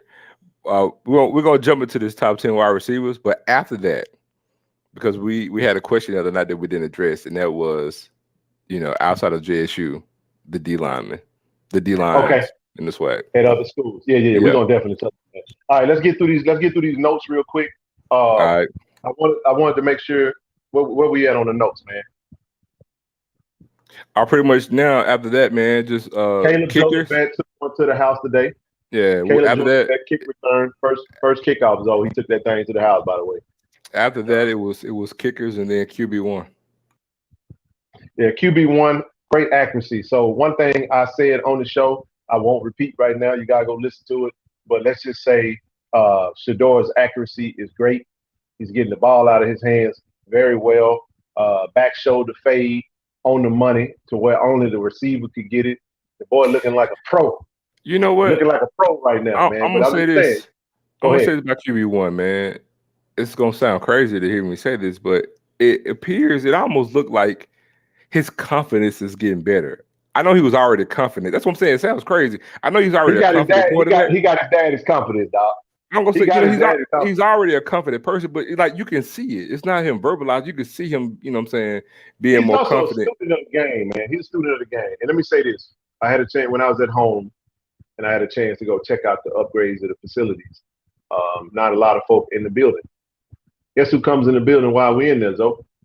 QB1. Just saying. He in the building and wasn't nobody, it wasn't no practice, it wasn't nothing. He's a student of the game, man. And that's something that I got to see firsthand. So shout out to him for that. Avis, where you been? E-boy going at it, man. Dark side and habit. Yeah, that's right. That's right, Coach. Herman Smith needs PT. I sense that he has running back mentality. The more reps, the better. That is a fact, by the way. Matter of fact, if you don't follow Ash Shotted, SHOTIT on IG, the young lady that puts it's called Ash, like as short for Ashley, Ash Shotted. She got a really dope video cut up of just Herman Smith making plays from Friday. And I mean, he got an interception. He got some pass breakups. I mean, got some. But like I said, man, again, another true freshman. Speaking of safety, though, now he's redshirt freshman. He was here last year. They said Cam and John Huggins, man. They got 2 dope interviews on Tiger Talk, man. I'll make sure y'all go check them out. Brought the wood, man. 2 hard-hitting safeties, man. I love our safety room, man. I love our safety room, man. I really do. I really love. And the question that was asked to me was, when somebody hits you up and say, man, who is number 5? I got to shout out Mr. Drip himself, man. K5, Kendrick Wiggins had himself a heck of a scrimmage today, though. Mm-hmm. He was, I was told arguably he was the best. Him and Hughes was arguably the 2 best cornerbacks today. Zay did his thing in the nickel. Woods, I said Woods. Cam and John Huggins brought the Beasley wood. Is coming on too, man. Who there? Beasley is coming on too. Yeah, Beasley is coming along just fine. Hey, said Big Country looked good, man. They said he looked good. Hey, see how I changed my accent. Said Big Country and Big Boosie. We had a Big Boosie showing today, man. Big Boosie showed up today, man, on the D line too. Go ahead. Big Boosie gonna be a problem. But yeah, for those that don't know who Big Boosie is, he's number 98. Humphrey. Jacob Humphrey. Yeah, he balled out, man. Big 6'4", 6'5", 315. Big nasty. But man. Go ahead. And now the kicking game. Let's get into the kicking game. Zoe, Tiger Nation, everybody that's tuned in. Is this mic on? We got ourselves a kicker, y'all. Matter of fact, we got 2. And we got a place kicker. We got 3. So we got a punter that can boot that thing about 80 yards. When he kicked that thing off, he kicking it out the back of the end zone, though. We got my man Mata from Buford. Alejandro Mata kicked that thing from 49, 50 yards today, straight through the uprights. And then we had my man Beza come in looking good, man. So everybody was very impressed. It's been a long time that we leave a practice in the scrimmage and people are excited about the kickers, bro. That just don't show how bad it was. But anyway, I'm gonna just leave that alone. It won't make nobody feel bad. But I'm happy about it. Another thing too, we got to mention Sam Johnson too, the punter from Alabama. Well, that's what I'm saying. He booted. No, they said he. One of the conversations today, Zoe said he had an 80-yard punt. He kicked it from the 20 to the other end zone. You do the math on that. Yeah. I already purchased. See you good, bro. Soon. Tickets purchased. Oh man. Oh yeah. Yes, sir, man. We'll be there in Miami, man. And we're gonna go live on Saturday night before the game. We'll get situated. We'll set it up, make it look real, Also, after that game, man, with some live fan reactions too. So y'all just stay in tune. No, that don't mean the O-line is still working out. That means that the O-line is going up against the best defense in all of FCS. And they actually did their thing. Also, you gotta understand too. Running game. Also, you gotta understand too, in the scrimmage, with the talent that we have, you're not gonna have complete dominance on one side of the ball anyway. And you're not running everything. Now, here's what I'm saying. This is what you gotta. You see, you can't do that. We done already told you that Cam Buckner scored 2 touchdowns. We also told you that Shane Hooks caught a touchdown. You see what I'm saying? So there's touchdowns that were scored. There's some points being put up. But there was some good runs here and there. So I'm talking to somebody, they were like, yeah, man, the running backs get like 5 yards, man, maybe get 8. I said, well, hell, that's all you really want as a running back. You want your running back to get you 5 good yards. You want third and short or no third down. You know what I'm saying? You want second and short. And if you do go to third down, you want third, 1 or 2. You know what I'm saying? No more than 3 yards to go. You don't want the third and 5 or third and 7. You know what I'm saying? You want to kind of stay away from that. Facts. So a good running attack takes care of that. So, but here's the thing, though, y'all. You got to understand. The coaches also know it was an open scrimmage, so they're not gonna show us everything. They don't want you to show it because they know it's gonna be people like us that's gonna run out and share it. You got the pregame show that was on the scene. Folks like Rube who gonna drive from Baton Rouge to come watch the practice. Ain't that right, Rube? Those honorary fans that show up. You know what I'm saying? Nah, I'm messing with my man. Hey, look at Coach spot on. The D lines for sure. Both look great. Oh man! And look, and for the record, oh yeah. He said his bad Dimitri. He meant Dimitri Jordan. Dimitri Jordan does look good, bro. Yeah, he does. He's running with the ones right now. Dimitri Jordan looked good, real good today. See that? I like that. Dimitri Jordan had some pancakes though last season. I'm talking about, man. He looked real good. Oh my God. Go ahead, man. No, hell no. I forgot what I was going to say. What I'm talking about? I was about to say, look, it might appear like, we're being homos in what we're saying, but I mean, this isn't hyperbole. Like, this team has crazy depth. Like I said, and Coach Prime is not giving you coach speak. When we tell you this D line is 3 deep, and when we tell you we got 8 linebackers, and this DB room is way better than what it was last year. Upgrade the kicking game. Basically, we took all our weaknesses and turned them into strength. So this game, this team is going to do some monumental things. Now, granted, even if we feel that we're going to win every game, we don't still think that every game is going to be a cakewalk. And I for one, believe that every several road bump in the season. FAMU is going to be a tough game. Grambling is going to be a tough game. Southern's going to be a tough game. Campbell's going to be a tough game. We're Valley Super Bowl every year, right? It's going to be tough regardless. You know what I'm saying? And we got them back at home this year. And also, like I'm going to go ahead and mention it, that Campbell's game going to be tough because it's homecoming. You got distraction, but on top of it, it's a trap game because you got Southern right behind Campbell. And back to back. Mm-hmm. So, and that could possibly be a trap game. So, it's going to be tough, and again, in the West, I think Alcorn is going to be serviceable. We're not talking about Texas Southern. So, but again, I think the value of the Swac is up. I think the stock of the Swac is up, and I just feel like the cream is just going to rise to the top. I just think I think everybody got caught up to 2021 JSU, and JSU was already moved on to 2023. They asked about Cole Kusatron and Donald Turley. Turley's looking good and gonna get on the field too. Tight ends. You want to touch on that one, bro? Man, I can't even brag on my boy because he fumbled today. Don't do him like that, man. But man, look, but going back to Mo Sims, yeah, Jincy Riley does not look like he looked last year. We always compared him to Kyle Pitts. Man, go look at him now. He looked like Kyle Pitts right now. Still 6'4". He's not 6'6" like Pitts. He definitely.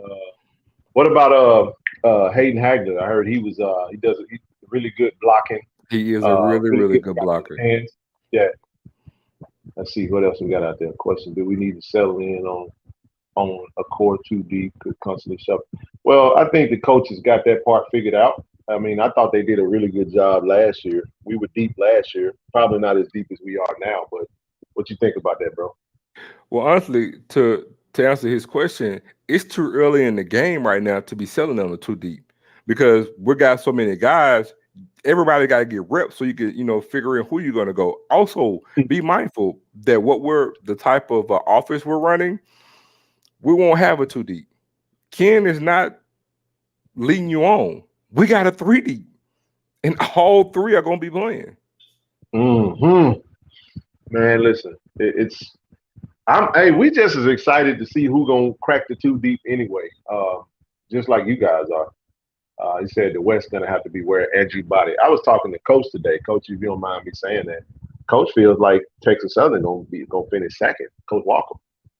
I could be. I hope I didn't get that wrong, Coach. But I know we were talking today. The Texas Southern. My question to Mark about Texas Southern was that I don't know what they got on defense. We know who Andrew Body is, but my take on it is this. So I said, Andrew Body's not going to sneak up on anybody this year. You know what I'm saying? Like everybody knows who he is. And I think that you're gonna have some people you're gonna have some.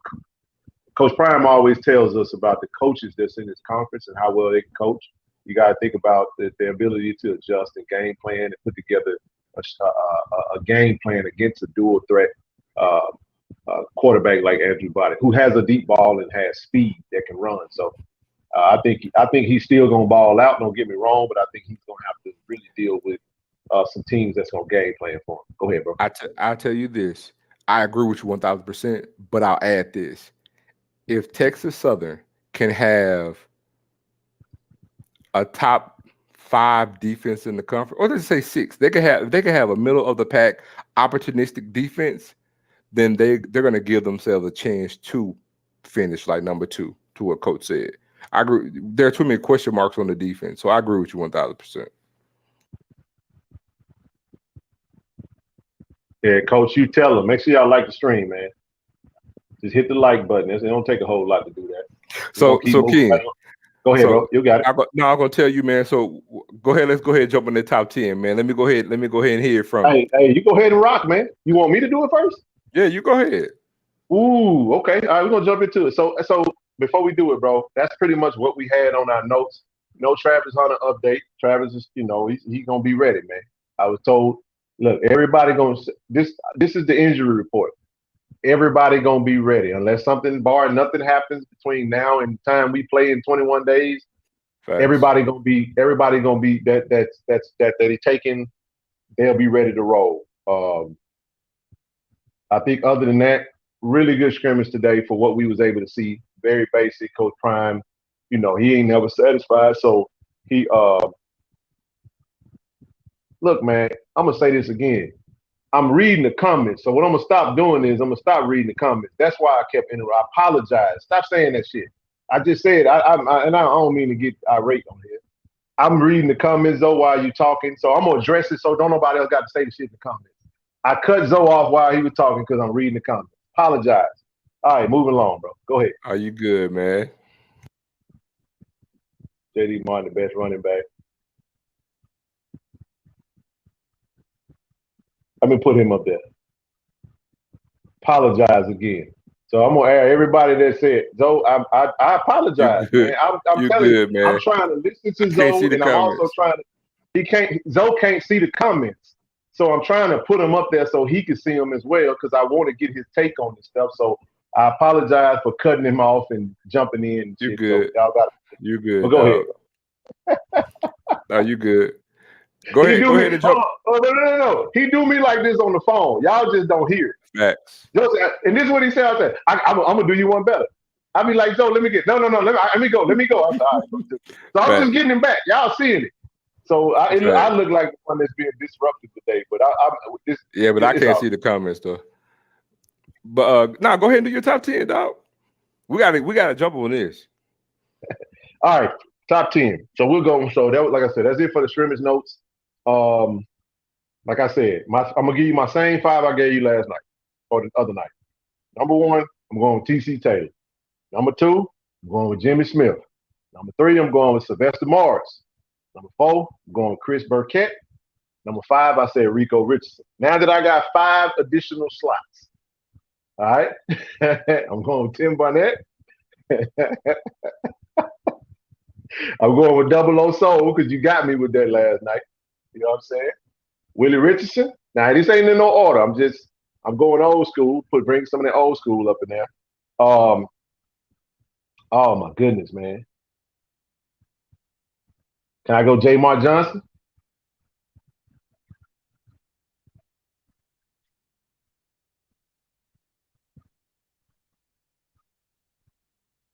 Oh, man. Story? J-Mar probably going to be 10, but I'm just, ooh. Ooh. Okay, let me make sure I ain't forgot nobody.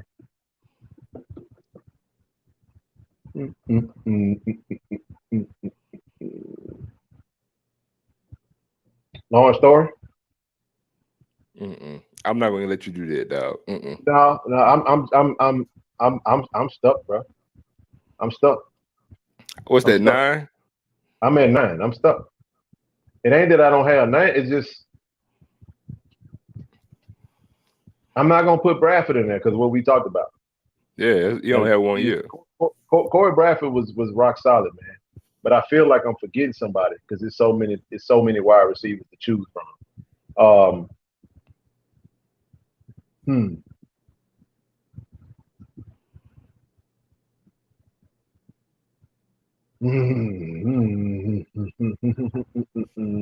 Give me one of the wide receivers off the 99 team, man. Give me Manning. Give me Manning. Tim Manning? Tim Manning. Okay. You can roll with Tim that. Manning. Now I can say Chris Jones, but I don't have his stats in front of me. I know Chris Jones was rock solid. No. But I mean, give me Tim Manning. I think I'll stop there. Okay. That was a struggle, bro. Because it gets murky when you get into 10. Go ahead, shut up. Mine, not in any particular order. I'm going Willie Richardson. I'm going Harold Jackson. I'm going to go Antonius Kimbrough. I'm going to go Tim Barnett. Mm-hmm. I'm going to go with Chris Burkett. Mm-hmm. Jimmy Smith. Mm-hmm. I'm gonna do Sylvester Morris. Gotta do Cat. I'm gonna do TC. Now this one right here, I thought about it. He's kind of a hybrid, but he did play a lot of wide receiver. Sylvester Zip Code Stamps. Okay. And then after that, bro,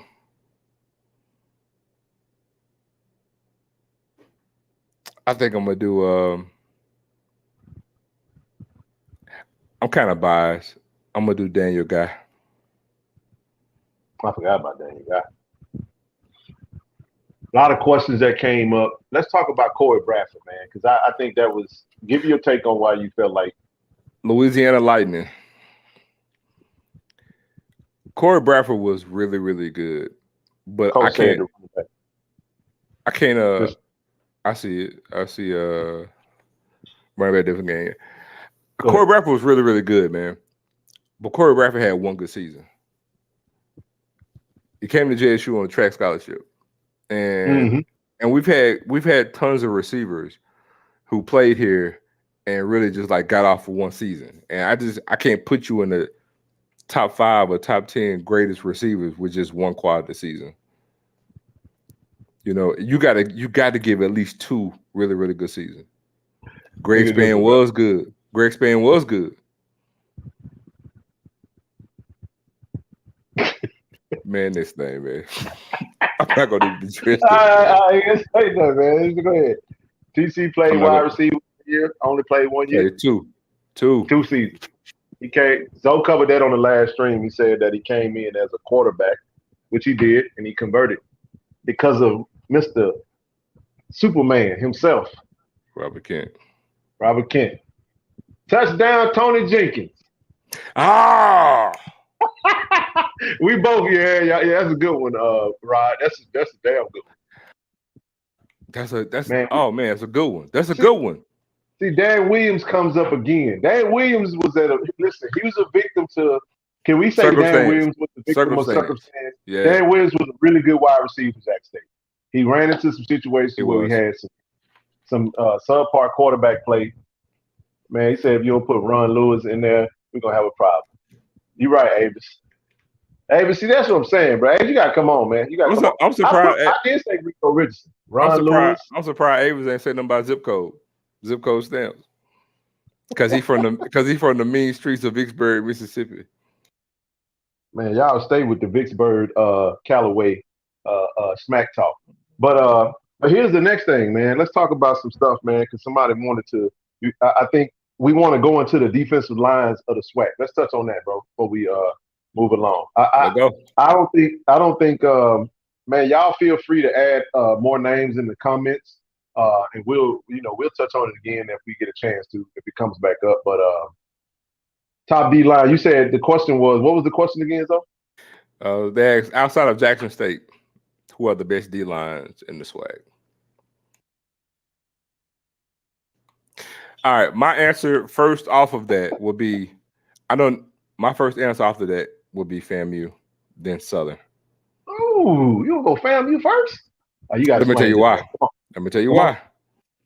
That's not me saying that I don't believe Southern can have a better D line than FAMU, but the thing is, Southern's D line hasn't been proven yet. Yeah, they brought in Dumas and Jordan Lewis, but Jordan Lewis did what he did in the spring. You see what I'm saying? And so we saw what FAMU D line was last year, and they got everything coming back.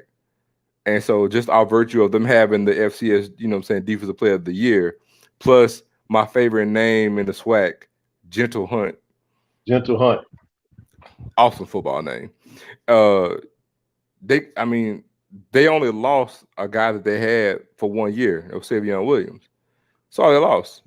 So and they've added some great guys in there. So I'm going to give them the edge, and I'll say FAMU. Then I actually have Southern.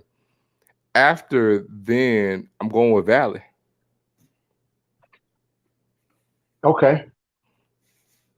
I'm still lost on the side. I trust me. I feel like Southern got a better D line than FAMU. Now, no disrespect to. I'm not gonna argue with you on that one. I mean, I can see it. I mean, I'm just saying. Hang tight, brother. We coming back to it. This is from another question from a previous string. So, no. I just adding Jason Dumas is something that made them. I think he put them over the top with outside of Jackson State, because we're gonna be on this for just a quick second. Then we're gonna jump back to Jackson State because we got some other stuff we want to touch on. But keep going, man. Keep going. You said so. FAMU, then Southern, then Valley. Interesting. Yep. Okay. Those your top three? You got any more? No, that's it. That's it. Ooh, man. All right. So listen, this is what I say about that. I got Southern. Southern is gonna have arguably. I think Grambling is gonna have a really. This is the thing I feel about Grambling, bro. I think Grambling is they sort through their quarterback position. They're gonna be all right. They had a good defense last year. They did have a good D line last year. They did. They had a good D line last year. Now I'm not gonna say FAMU isn't, because you got Isaiah Land defensive end. You got Gentle Hunt. They added a lot of depth on the defensive line, some more positions. So I mean, give or take, we'll just see. But Valley got some. I'm not gonna put Valley up there. I ain't gonna say Valley ain't gonna be tough. Losing Jared Gardner is hard to replace. I mean, Jared Gardner was up there, and they still have a really good D lineman right in the middle. I forget his name, number 50. I think it's 50 something is his number. But he was actually on the content that they put out recently. But the top three defensive lines in all of the conference, bro, is gonna be us, Southern, and FAMU. Then I think Grambling in the top four. I'm not gonna put Valley up there, but that's my take on it, man. I think Southern is when you speak defensive line, Southern is arguably. I think some people that don't want to give Jackson State his flowers when it comes to that, they'll put Southern ahead of us on the defensive line because of Jordan Lewis, and then because of Jason Dumas. Then you got Cotton, and you got the young man that came to the SWAC Media Day. Great house. So Ruben is still in here. Great house of linebacker. Isn't Cotton out for the year? Cotton out for the year. You know what? He might be out for the year. That's right. So Jordan Lewis is active sack leader in the whole FCS. Really?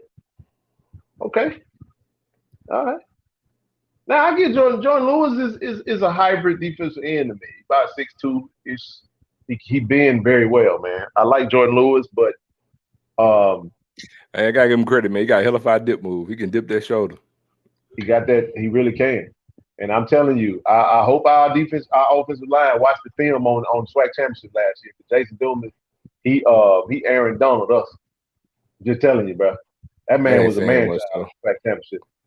Well, I mean, I said I hope they watch the film. And I ain't gonna take away from the kid, because the kid is definitely special, man. So Gramblin's defensive line is good. I agree with Yeah, that. I really feel like their defensive line is rock solid. They got good linebackers. Like now, like I said, again for them, I'll do this. We can do this real quick. We'll run through the SWAC real quick, and we'll give you a quick little touch on it, and then we're gonna go back to some things we wanted to finish up, touch on. When I think of FAMU, the actual group that sticks out to me for FAMU is going to be their running backs. The running backs is going to be the thing that stick out to me. That's the unit that I think that's probably going to be their best unit. Who you think, though, for them? I think safety. Safety? Hey, I tell you, I trust you on that one, bro. I ain't do my homework on that one, but if you say it, then you know what you're talking about, because you obviously looked at something that I haven't seen. All right, moving. What about Bethune-Cookman? Best group for Bethune-Cookman. What you got? It's a toss-up for me with them. I'm gonna say between their running backs and linebackers. They got a good DB. Got a damn good DB. Best tight end in all the FCS, in my opinion. I want him though. I mean, I trust you on that, but I think they got a lot of turnover, so Bethune-Cookman is a question mark. We'll see on that. They have some good running backs though. They do. They do? Okay. Who's next? Valley, running back. Yeah. All right, we agree there. Jack State. No, we ain't gonna touch us. We just kind of went through us. Alabama State. What group? I'm unsure with them. Linebacker, you think? Possibly. Is Bubba back? Bubba back. He'll be back. I know he didn't finish up the end of the season. He'll be back though. They picked up they picked up some good linebackers through the portal. Alabama A&M. What you got? I mean, well, they just got 22 DBs in, so I guess we're gonna have to go on some DBs. Wide receiver. Prairie View, like I said, I don't really know what Prairie View got. I mean, maybe DB because losing Dooley, they lost a couple of players. Arkansas stuff, question mark. Yeah, man, it's getting a little foggy. But anyway, man, what's your take on? Let's move right along into one more thing we wanted to talk about since we had everybody on the stream tonight, man. Make sure y'all like the stream.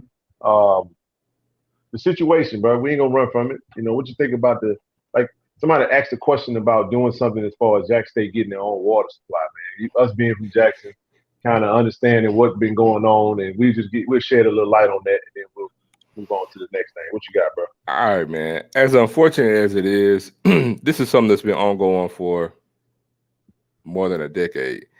It's a political play. So all of this stuff that's going on in Jackson is political. Have several opportunities where we're trying to get our own water supply, independent own water supply for the school. And the state is doing everything they can to not have it, not do it. Even with this right now. And it's unfortunate. It's really unfortunate. So they delayed the interest for another week for the kids to get in there, try to get some things done, which I think was the right move that they made, because the last thing you need is to have these kids come in here and they can't, handle regular hygiene as it is. So the school made a good decision. It's just a matter of, man, getting this political crap out the way so we can actually get this thing done. I think at some point, though, we will get our own independent water supply. They need it. They've been needing it for decades and a long time. Yeah, and people have been on it. And also the city of Jackson water issues, that in and of itself is political. It's a lot of political BS going on behind the scenes with the city of Jackson and the leadership in Jackson, as well as the leadership within the state. And there's a lot of things going on within the state where the city of Jackson is being denied a lot of different things for various reasons that we won't get into right now. But it's unfortunate, man. We just got to do what we got to do, and hopefully we can get this ship righted. But at some point, we will get our own water facility. I think the storyline itself was already enough, because it was a situation where it was like, you don't hear about it unless it says Jackson State denied, delayed students. coming in. And that's one of the things we kind of struggle with like media for folks that's new to this space and covering Jackson State. Here's another thing I say. Zoe made a good point, man. If I'm a parent, like Coach just moved his daughter into the school today, man, you don't want to move your kid into a situation where it's going to be a worse situation. Because a lot of parents that complained about it, I think there was a lot of misconstrued thoughts and opinions on that. Like I said, we definitely got to get out and do some voting, because we got to get out and vote, man, when that time comes. Because, I mean, the other thing was this. It could have been ugly on the other side, though. Let's say they don't say nothing, and then the kids start complaining, and y'all know how social media is. Next thing you know, somebody done took a video, they done went and put it on social media, that goes viral. Next thing you know, they like, how y'all gonna let these kids move into this campus and y'all already knew the situation was like this? So it's kind of like a lose-lose situation. But one thing that they did say for those, they said if there were parents that was already en route to bring their kids, they were going to accommodate them. They put the communication out for those that, whoever that it could affect, saying we can slow that down, then that'll be good. But it's tough, because we know personally, like, all the stuff that go on back home and all the corruption and all the, and this is what I hope, though. I wanted to bring this up because I honestly hope that some kind of way this catapults us in a lot faster to getting what it is that we need to begin with. Because now we are out in the limelight, and Jack State is in the press, and Jack State is on the front lines of a lot of things. So now it might be a little bit more pressure put behind that. If the right people get to talking about it. You know what I'm saying? Yeah. You said Dion will get it done. Your mayor is God. Well, I gotta say this: it's not on the mayor. Like I said, there are things the mayor can only do so much. Like I said, when you got the Senate, the House, and I'm not gonna make this political, but the governor has a hand in a lot of stuff too. So it is what it is. The governor can only do so much. You can replace Shoquay and put somebody else in there to be the same thing. Yeah, that's true. It's been like that for a while. So anyway, that's our little segment for political stuff. Back to football, man, because that's where we come from. I wanted to make sure I touched on that because folks had some questions about it. The biggest thing is this ain't no quick fix. It's a real problem, man, and it's gonna take some time, but really it takes the right people to make the decision and then start moving in the direction for a long-term solution. So we're not there anymore. So look, be fresh. You know what, man? That's a great question, and I'll even pose this to you, Ken, because he said, do a team have enough depth, for us with deep every position? And my favorite group, we all know, wide receivers, right? So I was listening to someone, recently say, oh well, this particular school has, 3 good DBs, so they're good. They can handle us with 3 good DBs. I was like, really? Well, let me say this. There is not a single school in this conference that's going to play man and bump JSU wide receivers all game. It's not happening. And if you do, any DB that's going to bump all game, who will get tired first, the DB or the receiver? DBR. DB. So that same DB that's tired going to come in, and I got a fresh, same caliber who I've been battling with coming in. And then when that joker get tired, I got another one, third string for to come in. That's just as good as the second and first stringer that just went out. There is not a single DB room in this conference that can match up with Jack State wide receivers. And that's without any blue and white glasses on. That's fact. Alabama A&M when they got 13 DBs at the transfer portal. What you think about that? You think they ain't going to have something to say about what you talking about, bro? I mean, they could talk, but they actually ain't going to back it up. He said, in y'all opinion. So to answer your question, I think everybody got better, but to Coach's point, they're getting better. Is we done went a little further ahead, man, when it comes to our recruiting level. You know what I'm saying? So yep. I think when you look at the wide receiver core, I'll say it this way. Let me answer it this way. Maybe what they have could address what we had last year. I don't think any team in the conference has enough to slow down what we got, simply because the amount of bodies that we're going to throw that's going to – and it's usually when you're talking about depth, you're talking about drop-off. So when you get to that next level, usually there's a slight drop-off. Where you get into the dominant space is when you don't have drop-off at those levels. Now, granted, do teams go that deep? So here's a better question for you, Zoe. How deep do you usually wide receive? How deep do you go in a game? Is it too deep on a regular, or do you think it's 3 deep? Because that's somebody asked that question. Is 3 deep a little dicey? Because you got some players that need a rhythm. You got some players that play off flow. They as the game goes on, they get hot and they you know what I'm saying? Like how far do you take it when you start taking reps from players and getting into the 3 deep? Well, for us, it's par for the course. It depends on the offense. If you go look at a Texas Tech under Mike Leach, if you go look at a Nevada, if you go look at even Mississippi State typically plays about anywhere from 9 to 10 receivers every game, sometimes 11. And now when I say receivers, I mean wide receivers, because that's not including tight ends. I'm speaking solely just wide receivers. Okay. They do anywhere between 9 and 11. So if you got 4 on the field, 4 and 4 is 8. Then you got another 2. That's 10. So you're going 10 deep. That's not 10 deep saying we're going 5 wide. Now, granted, if we go 5 wide quite a bit often, and then you do you can substitute another 3 in, now you're talking about 13 receivers. It can happen. It's not weird.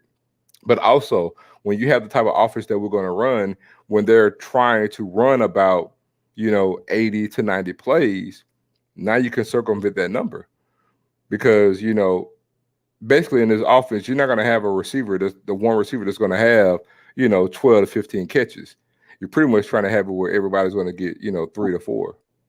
That's a good question right there, bro. I'm gonna let you jump in there. I'm gonna let you get the first stab at that. Okay, well, I see it. I'm not, man. Look, let me just breaking news. We're not going to break Valley's. We're not going to break Valley's record. Okay, so we're not going there. No, we're not going to average 60 points a game. But I'll go on record. Remember, I told you them foes running wild. I'll go on record to say we're probably average about. I'm not gonna say 42. I'm gonna say 41 points.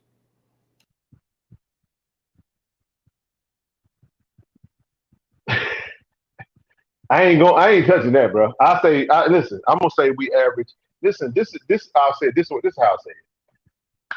I would hope that the offense can average in the range of 28 to 30 points a game. Listen, man, it's just I'm just saying there's gonna be some games we averaged last year. What we average, bro? 24 points. That's what I'm saying. All right. If we can average an average of 4 touchdowns, bro, it's not a bad average when you have a dominant defense. You feel what I'm saying? But I don't feel like 30 a game is very doable. I know Alabama A&M, what they averaged last year, 35 to 38 points a game. I'm just saying, anywhere from 28 to 31 points a game. And this is just I'm being conservative here, because we're talking about an average. I do feel like we're gonna win some games 28-7. You feel what I'm saying? It ain't gonna be. It's gonna be some games where you get in the middle of the season, you might win 24 to 3 or 24 to 7. I'll take that. But what I'm saying is, if the defense gets better, what that mean? 41? God damn, bro. I'm gonna move on. Hey, I love it. Hey, I don't mind being wrong, bro. If I say 31 and you say 41, hey, dog, I'm gonna roll with you all day, any day when it comes to that, man. Going up against the fast pace. And this is the thing, to that point, and maybe you can touch on that too. Fast pace could mean that we score a lot more, a lot faster, a lot quicker. Now, if that's the case, then you might see us put up a lot more points.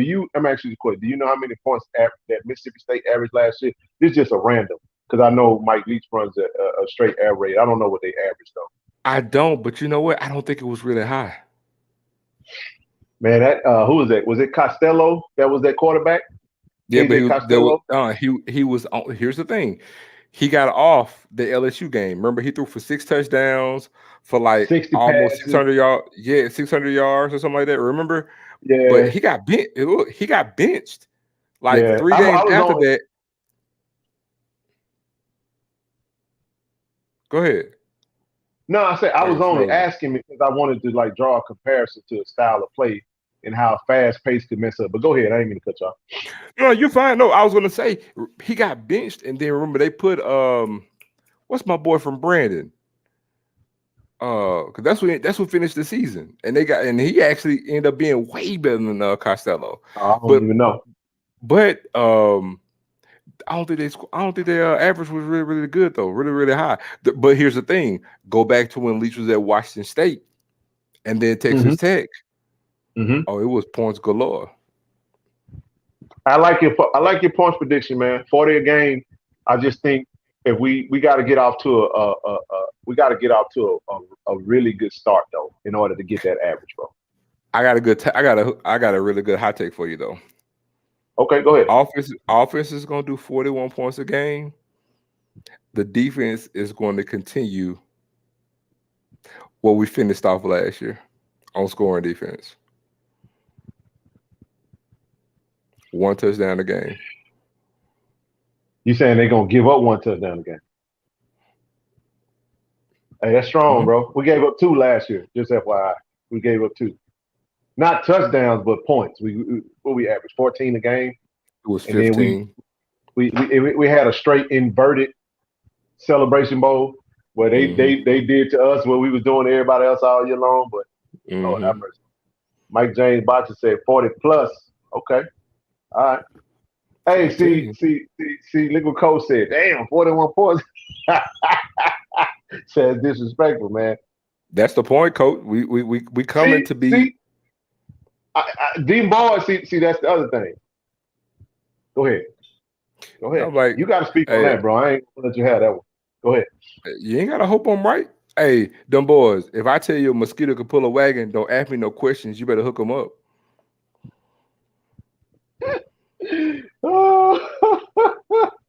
Hey, man, I'm going to stick with the 30, bro. Give me 31 a game with our defense. That's a recipe for a very, very, very successful season.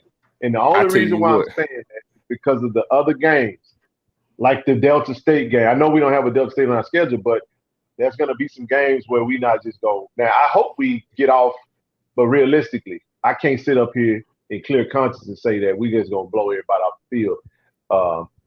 Because I still got some question marks myself.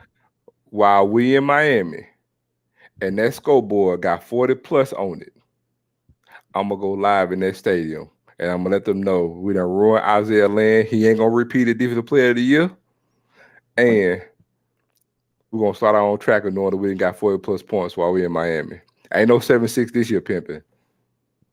Hey, Diamond, they say that anyway. That ain't never going to change. We could say that we going to average 21 and we going to give up 14, and it's still going to be delusion. We're going to get the delusional tag. Oh, anyway. Diamond, baby. Ain't no setup here. We grown. Ain't no setup. Are we ready to compete against Mississippi State and Ole Miss? No. I don't think so. I mean, you can play the game. Do they play it? I think maybe one more season, one more really good recruiting class. I think the core of our man, bro. Are we ready for no?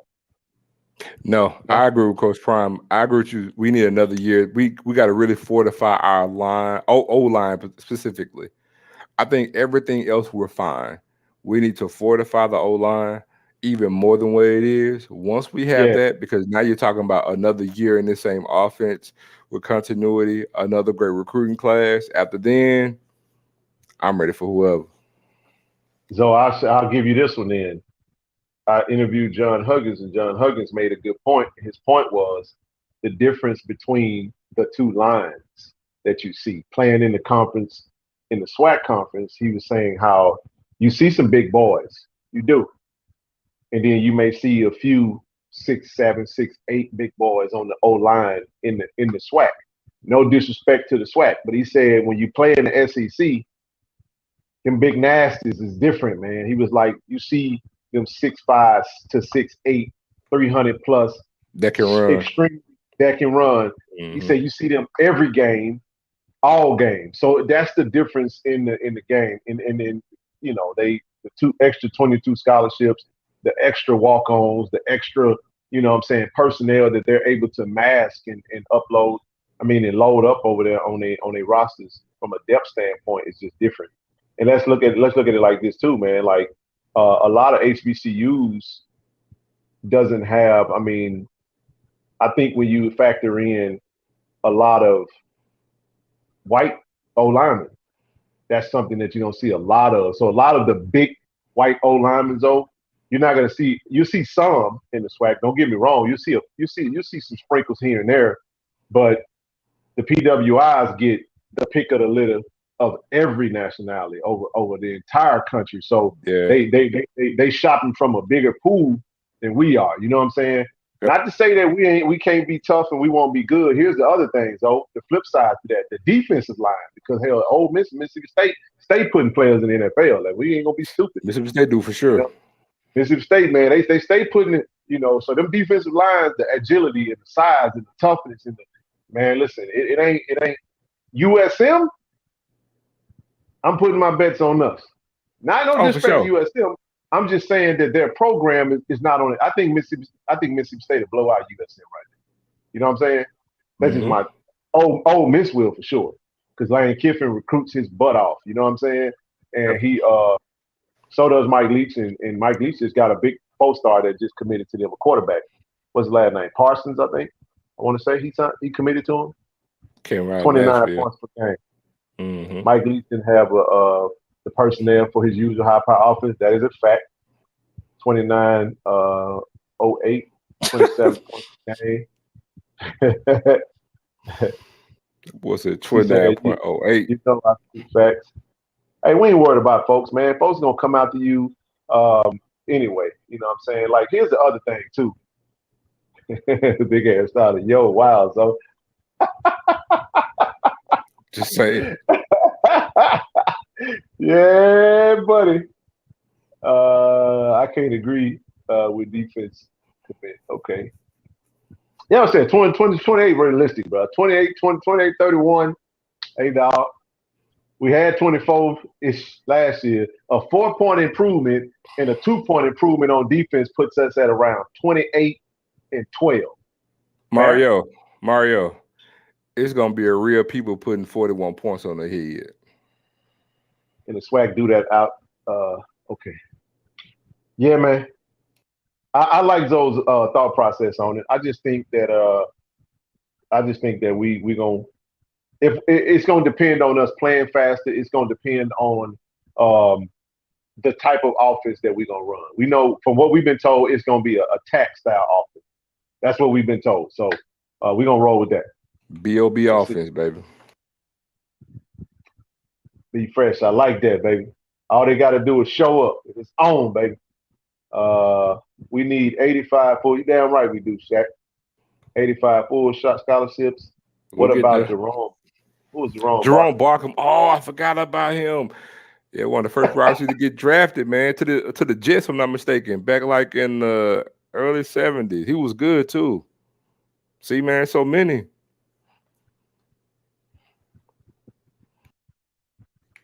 Yeah, coach. That's a good point, coach. Yeah, that's coach. The point. That's the difference in the team.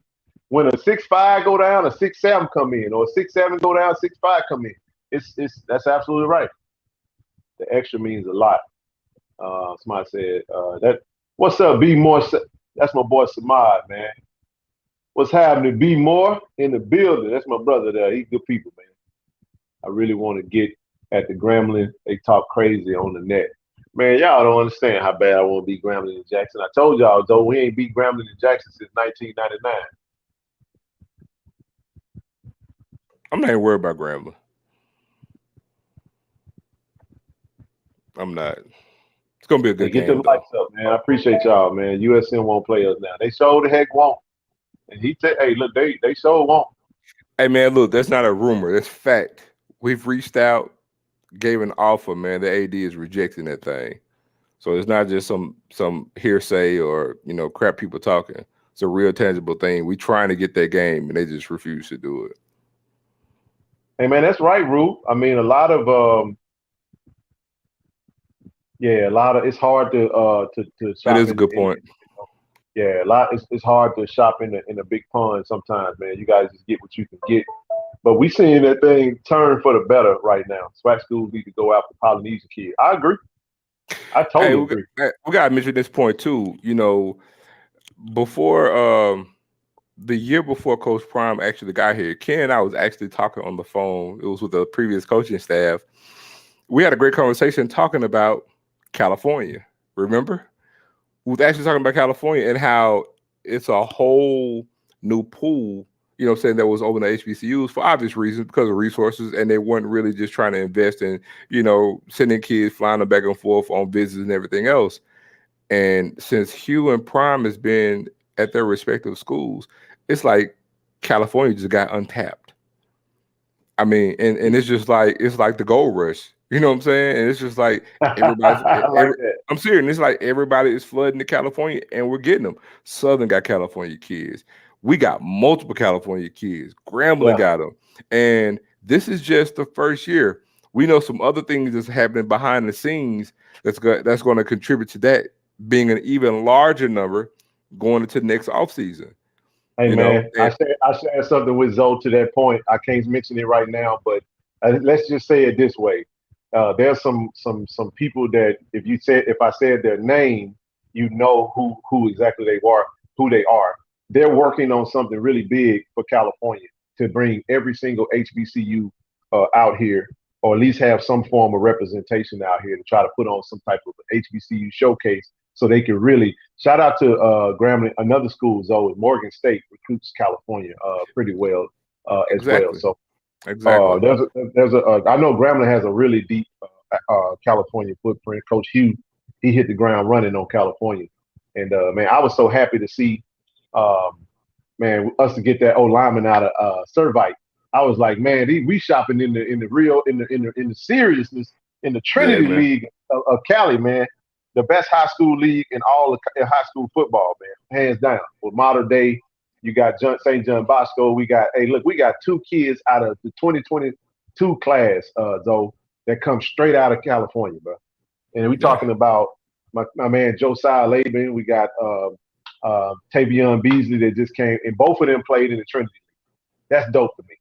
I mean, it's a small percentage, but when you think about, listen, I want to say this. I'm going to be funny real quick, y'all. I don't do nothing with my nose. If y'all notice, I keep rubbing my nose over, and I want nobody to be like, man, Ken on that booger sugar, because I don't do nothing like that. But I want to make. Hold on. There you go. There we go. I tapped on something. My mustache, bro, done grew too thick, and my mustache has a tickle in my nose when I talk, bro. So it's like it's. I hate it because when we recording and we ain't using video, if I put my hair down, I'm trying to rub my mustache down, bro. So this damn hair won't keep tickling my damn nose. But anyway, keep going, bro. I went straight 5 o'clock shadow, dog. Remember when Nebraska at one had them big horses on the O-line that dominated? Man, I was one of the biggest Nebraska fans with Tommy Frazier, Lawrence Phillips, and them boys, man.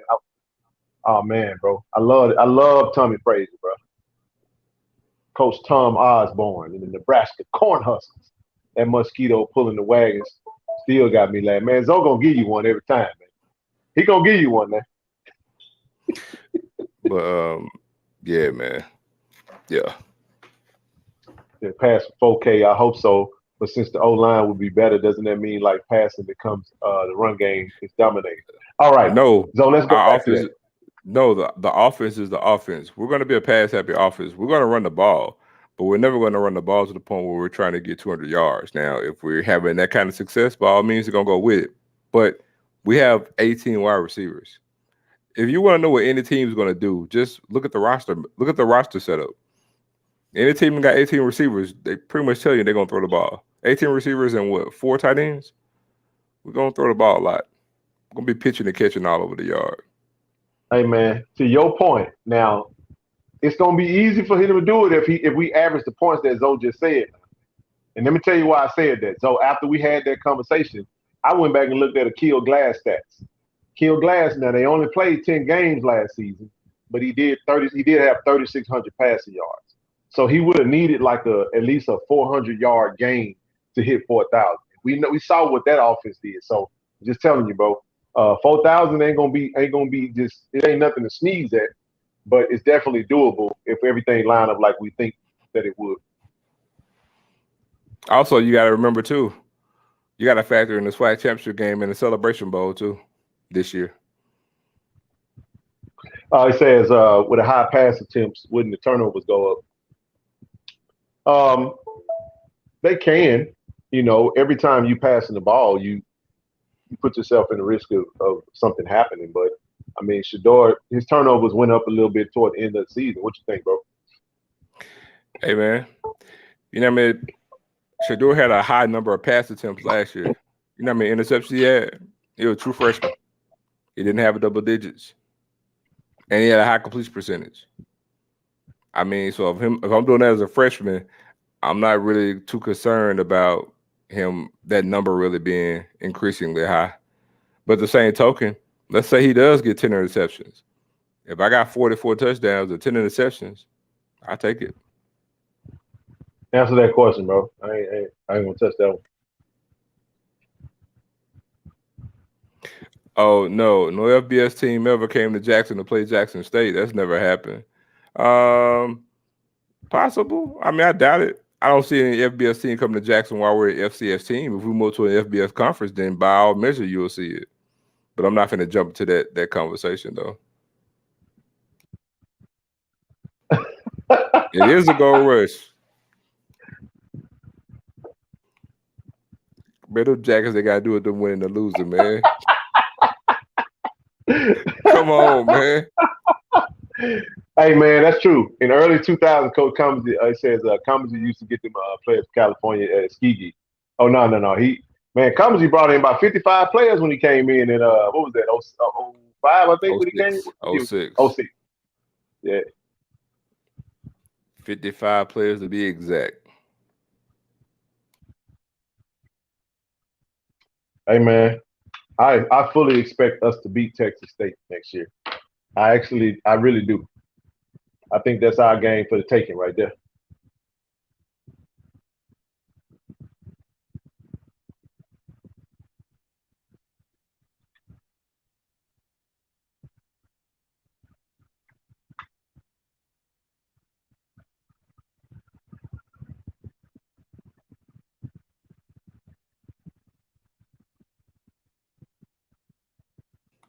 They used to be good though, Texas State. Yeah, they used to be. Yeah, but that game's in 2023, so I mean I can't worry about that. They could be good in 2022. Do that, Rube. By the way, rest in peace, Vince Scully, man. Yeah. Rest in peace, Vince Scully, man. I ain't know that, bro. I didn't know that. Same here. Norfolk State played Delta State and Qualcomm back in 2001. I know Gremlin played a game in California too.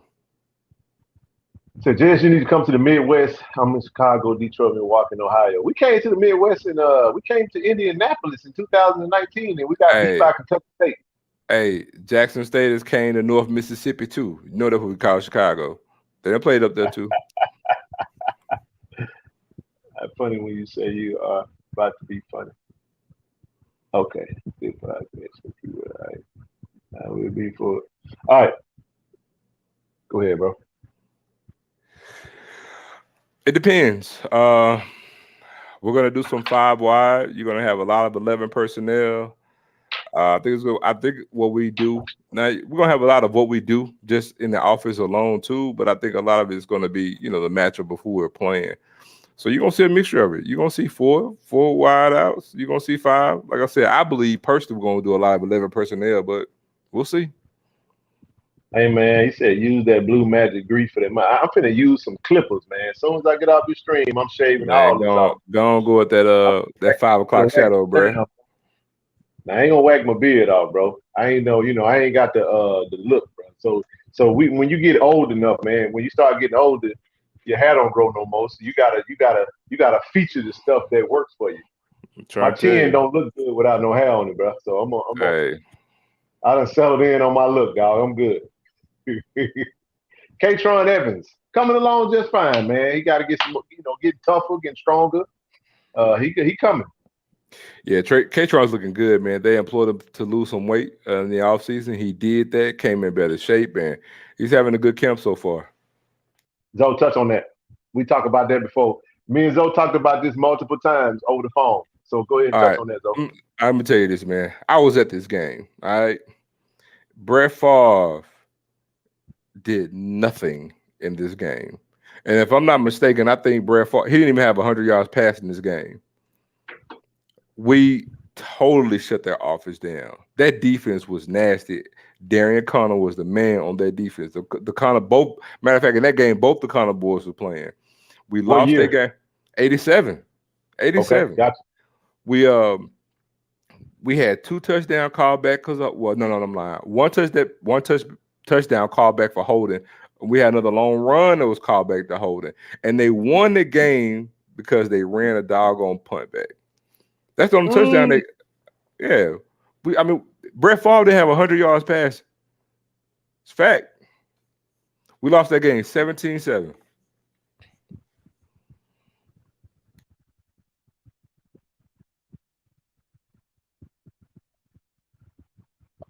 Yeah, man. Man, I'm gonna tell you, that kid, man, Eric Hall was a dog.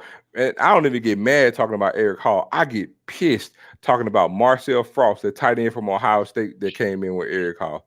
We never utilized that kid. I ain't gonna talk about that.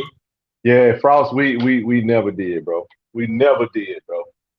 Oh my God. Remember they both came in, both from Ohio State, and Eric Hall was good, but man, pumped it. We had an obvious mismatch with Marcel Frost, so we never used the kid.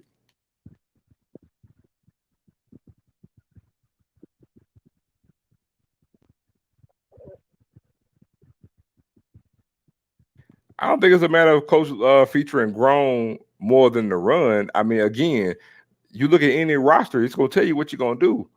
We're a pass-happy team. Right. It's not a matter of saying, oh, we got good running backs, we should just run the ball.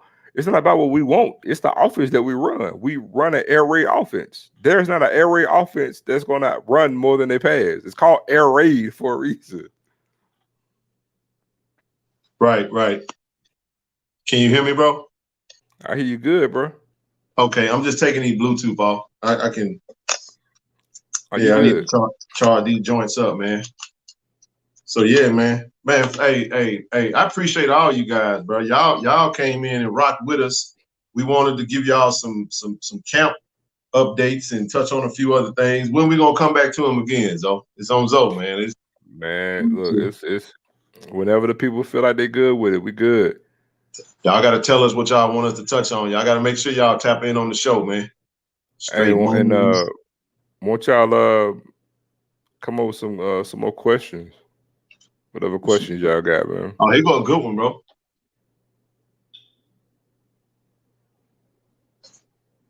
That's some good football talk right there. Nah, the O-line is coming along fine. I'm not going to really try to get too much into it, but anybody who's been watching and keeping their ears to the progress of the O-line, nobody's discouraged. I'll just leave it at that. Nobody. Yeah.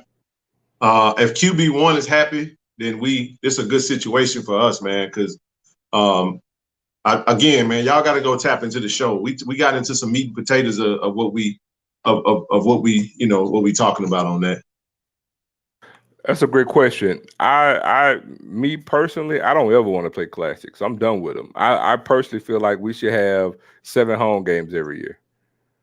Now, if we decide to have 6 home games and we give away 1 just for a particular classic, then fine. But me personally, I won't have 7 home games. So I had this conversation with DJ earlier. I want to shed some light on something for y'all, man. So people asked the question, because I know DJ, shout out to DJ Raw Truth Media. He did a show recently on Jack State having only 4 home games. So one of the things that we can touch on, though, is why would we move that game from versus Alabama A&M out of Jackson and take it to Mobile, right? That's a good question in theory. How much money? All right, let's break down how we got to operate in order to operate a game. From a monetary, just ballpark. I ain't saying it's got to be accurately. What do you think we sitting at from a money standpoint before we kick the ball off on the home game? I can't hear you. I would say about 250, somewhere in there. So you're saying we had a negative 250? Then we got to make it. I say two. Okay. Then we ain't gonna break down all that. So 200K. So you already sell your season tickets. Now your season tickets, that's money in the bank for you, right? Then you got your game day, single game tickets, right? That you got to recoup. You got parking, you got tailgate, all that good stuff. Then you got concessions and so forth and so on. What happens if you got one of them games? See, this is what we do. See, we show this one, and I'm gonna get on my soapbox a little bit. When we show the highlights of them big crowds, you know who we show? We show homecoming and we show Alcorn, right? You know why? Because we don't show Texas Southern. We don't show Bethune-Cookman. Because if you go to them games, bro, man, we could have threw a rock to the other side of the stadium, and we would have missed quite a few people because there wasn't a lot of people over there. So when people ask the question, why would you move a home game and go take it to Mobile, Alabama? Well, here's the thing: you gotta ask the question. If somebody come to you and say, "I'm gonna give you $450,000 or $500K, I'm gonna pay for you to get there and back. I'm gonna put you up, and I'm gonna take care of your food," you're gonna look at how much you're gonna make for a home game versus how much you make for that game, and that's why you take a classic over a home game. So that way you change that, because I did have a chance to go to that Q&A with Coach Prime. You know what he said? We just got to come to the games, bro. We got to stop treating classic games like we treat. You know what I'm saying? Stop treating home, these regular home games like they don't mean nothing, but then we go patronize the classic game. But I'm not gonna go any further with that. But you can comment on that if you got anything. No, you're right. But also to add to that, you got to remember this is a conference game. And see, typically, there is no money paid on a conference game, and that's why me personally, I didn't really agree with the move, because it's a win-win for Alabama A&M regardless. A 3-year deal. And they're winning on both ends. They're not losing a home game because now, and I can avoid going to Jackson, and I'm getting money all 3 years. Because you understand, when they come to Jackson for a conference game, or anybody go for a conference game on the road, you don't get any money at all. Damn, bro. So see what I'm saying? So now I'm going to Mobile when I should be going to Jackson, and I'm getting money. When otherwise I wouldn't be getting anything. That's true. USM, it said Lewis Tillman had that game. He said Lewis Tillman had more yards rushing than USM entire offense that game. That's facts. It had a total of 123 yards that day. Damn, I told you, Brett Favre did not have 100 yards passing. I told you. Oh, there go that dude, man. That dude popped back up on here. Yeah, man, we went back and forth. Is that the dude from it's the FAMU guy? Welcome back, EA. What's going on, man?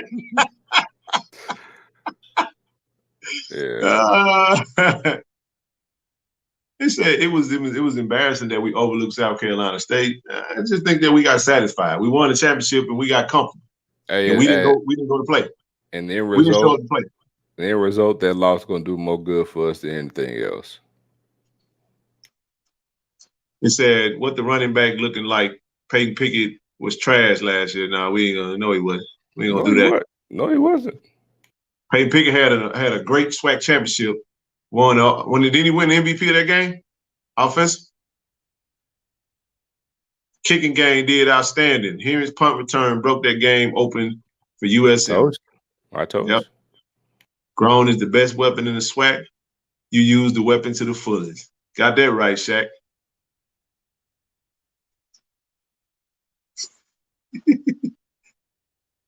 Hey, you got it, bro. I'm still hurting over that. Man, I'm still hurting over that game. So you done pulled up some old scabs, man. You done took some scabs off some wounds, bro. No, man. USM Shannon Rush, 21 attempts, 23 yards. Damn, bro, we should have won. Yeah, you're right. Ken, I'm telling you. Shut the boy down. Though, bro. You know how cool, speaking, because we used to talk about that content create. You know how cool it'd be if we could watch that game right now on TV, but like a SWAC classic. That'd be super dope, man, to go back and watch. I would love to see it. Believe it or not, I think you actually can watch it at the Mississippi Sports Hall of Fame. But we need that thing on YouTube though, because man, I'm telling you, They were hitting them boys, man. We should have won that game. We had the better team. It was obvious. And yes, Turley will see the field this year. We're not overlooking Campbell, by the way. Nah, we're not overlooking Campbell in any way. We're gonna do Q&A with Zoe right now. I'm gonna let Zoe jump in and take these in. Yeah, I think there are way too many classics. We gotta remember the whole origination of classics were way back in the 1920s. And we had small stadiums. And so, it made more sense because I could take this game on campus, move it to an urban city, and all the black folk will come. We can get 30,000 for this game. Our stadium's probably held like 2, 3, and 4, and 5,000 people. So I can go get a game that get 30,000 people. It was more lucrative to have a classic game. That's where the whole thing really, really thrived from. I'm not saying do away with them, but we don't really need them now because the model has changed. You can do a neutral site classic, but no school should be playing in 2 classics in one a year. That's dumb. And that's one reason why most fan bases aren't like Jackson State, FAMU, and Southern. You got to build up your fan base at home, win, and do things to build up your fan base. So, yeah, I think it is too many classics. You look like you a little delayed, bro. So first question, it says, who we think on Caleb Jolivet is going to be, I think, zeroed in. Caleb Jolivet, possibly Kevin Coleman. You can see them on kick return as well. Do we download? Yeah, you see the ticker? Subscribe to Tiger Talk with the 1400 Club. We're on YouTube. That's what the ticker is showing. Subscribe to Tiger Talk. Go look up Tiger Talk with the 1400 Club. We just dropped our latest show, episode 255, 256. We working on. Where was Wyman the whole summer and spring? Wyman was in school, and now he's good to go. Yep, now they practice. They said, can y'all reach to some of these old school greats and get their outlook on the new JSU? I mean, we would love to. Man, share the screen. So the way we going to do that is if you guys like the content, share it, you know what I'm saying? Hey, bring them to this channel, man. We love to bring them on. Matter of fact, I'm trying to connect with as many old school JSU alums as possible. We'll bring them on the stream. We're trying to bring them on the show first and foremost. If they can get on the show, cool. It might, they can come on here and give, we call this Tiger Talk after dark. Yeah, man. Hey, Zoe, every time Zoe go off the screen, Zoe that look like he drink some of that good water over there, man. How Michael Please doing? Hey, Please is having a good camp, man. Running second team right now. He said, what about the D-line? Who's starting? D-line, we covered that. Starting right now on the D-line, I'll give you 3 names. Who we say? Justin Reagan, Devonta Davis, Jason Mercier, and then you got Niles Gaddy coming off the edge. As of right now, that's as of today. We'll see how that changes. Because that second unit is just as nasty as the first unit. So, yes, give or take. It could switch out pretty quickly. Who you think would be the punt return this year with Newman? They said that it'll be Isaiah Bolden, Caleb Jolivet, Kevin Coleman, Willie Gaines. Or Willie Gaines, yeah. Yeah. How many season tickets have sold? I'm not sure, bro. I put the link in there for somebody. I'm actually, I'll tell you what I'll do is I'm gonna put the school put out the season ticket link, though. I'm gonna just create a post on YouTube and we'll put it all over our social media. Make sure we out there. All right, here we go. I can tell you what the goal is, though. So I'm gonna let you have that one.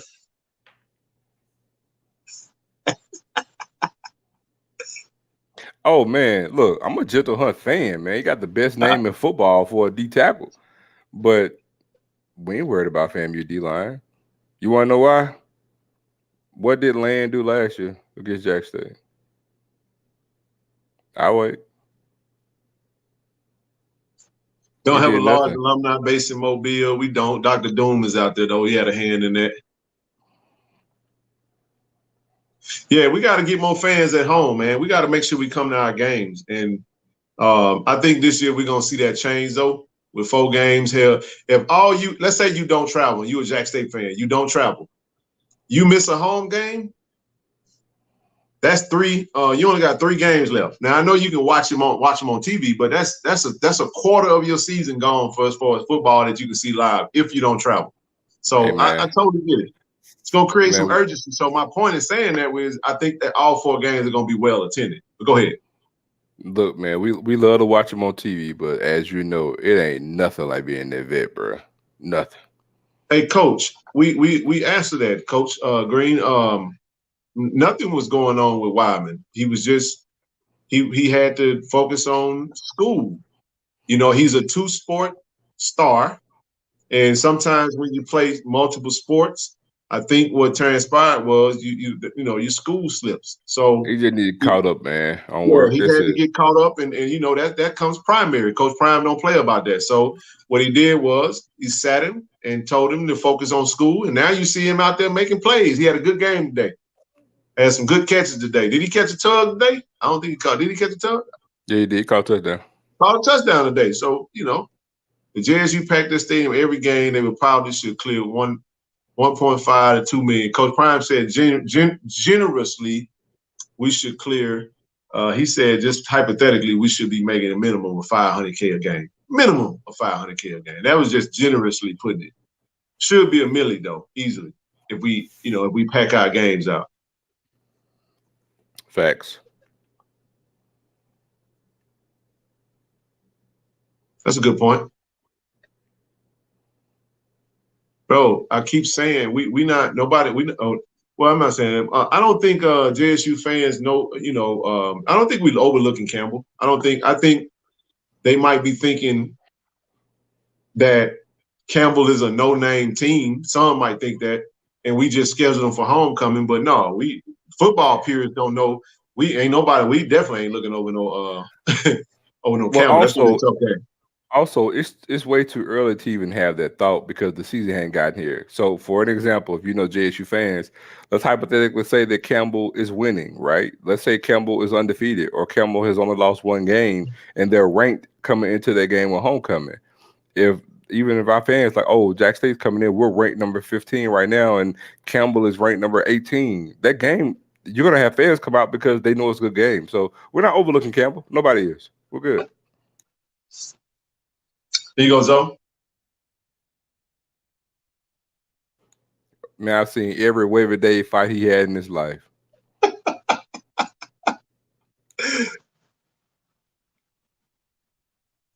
And I mean every last one of them.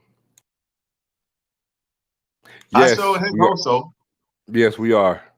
I say Coach 4. Prime, over and under. Coach Prime worked on that. We need 4 gates open, bro. We need a north, south, east, and west entrance. Said we should have a kiosk for tickets. Hey, I agree with that. I don't see nothing wrong with that. Bro, wow. Brett Favre was 5 out of 9 for 59 yards. Left the game in the 3rd quarter and did not return. I keep telling you, dog. Said body slam that Eagle. There you go, Zoe. He fought the Gremlin Tiger twice. All right, man. All right, a few more questions, and we're gonna get ready to close this thing out. We're gonna finish up strong, though. Let's see. I'm trying to get caught up on these comments, so I'm moving a little fast. Have the team become more physical. So we started off with that. Yes. He definitely addressed it. New strength and conditioning coach, Coach Mo Sims, got them boys looking like grown, chiseled brick houses out there. Go ahead, man. Yeah, we got very physical. I mean, you'll see it anyway when you see the guy. Like I said, they're walking billboards, so you're gonna see the progress they had. Tennessee State, home and home. Is Tennessee State gonna come to Jackson? Are they gonna travel to Jackson? No.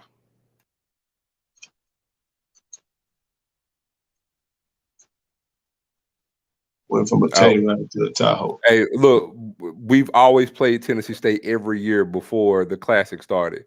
It was a home and home thing, and it got bigger in Memphis. Tennessee State don't travel. Man, we should get Jimmy Smith. We need to get Jughead on here. Hey, we're gonna talk about all that. We're gonna try to get Jimmy on the show. We need him on the show. Another Cowie alum. Yes, Peyton Pickett had a phenomenal.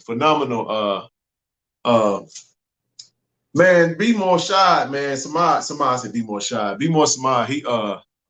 So this is something that he and I talked about, though. I want to get your take on this, man. Because he's real passionate about, seeing, our best and brightest still continue to not come our way. So touch on this comment he just put out there. We need to have a meeting of the minds and make our own rating system. No one knows our kids better than us. Losing stars and dropping in the rankings because of HBCU commits getting out there. I got one thing to say about that. Whew, a lot of work. That's a lot of work. But I mean, I agree. I think we could do it. You know what I'm saying? But whew, that's a lot of work, man. It's a lot of work to keep it with one school. You talking about keeping about 300 recruits? Oosh. But we should, man. Yeah, we should. Yeah, we on every we on HBCU Go. Yeah, they grabbed ESPN grabbed both of them games, man. Do you think Wideman should just focus on football and not play basketball anymore? No, I don't think that. I think Wideman should just focus on if he can do it, he can do it. I just think it's gonna come down to discipline. Yeah, I think he should play both. I mean, at this point, one hadn't, gone one way or the other of what his greatest pro potential would be.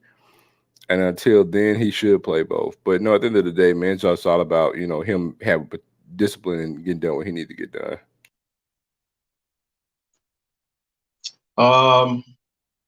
Remember that too? That was in Jackson.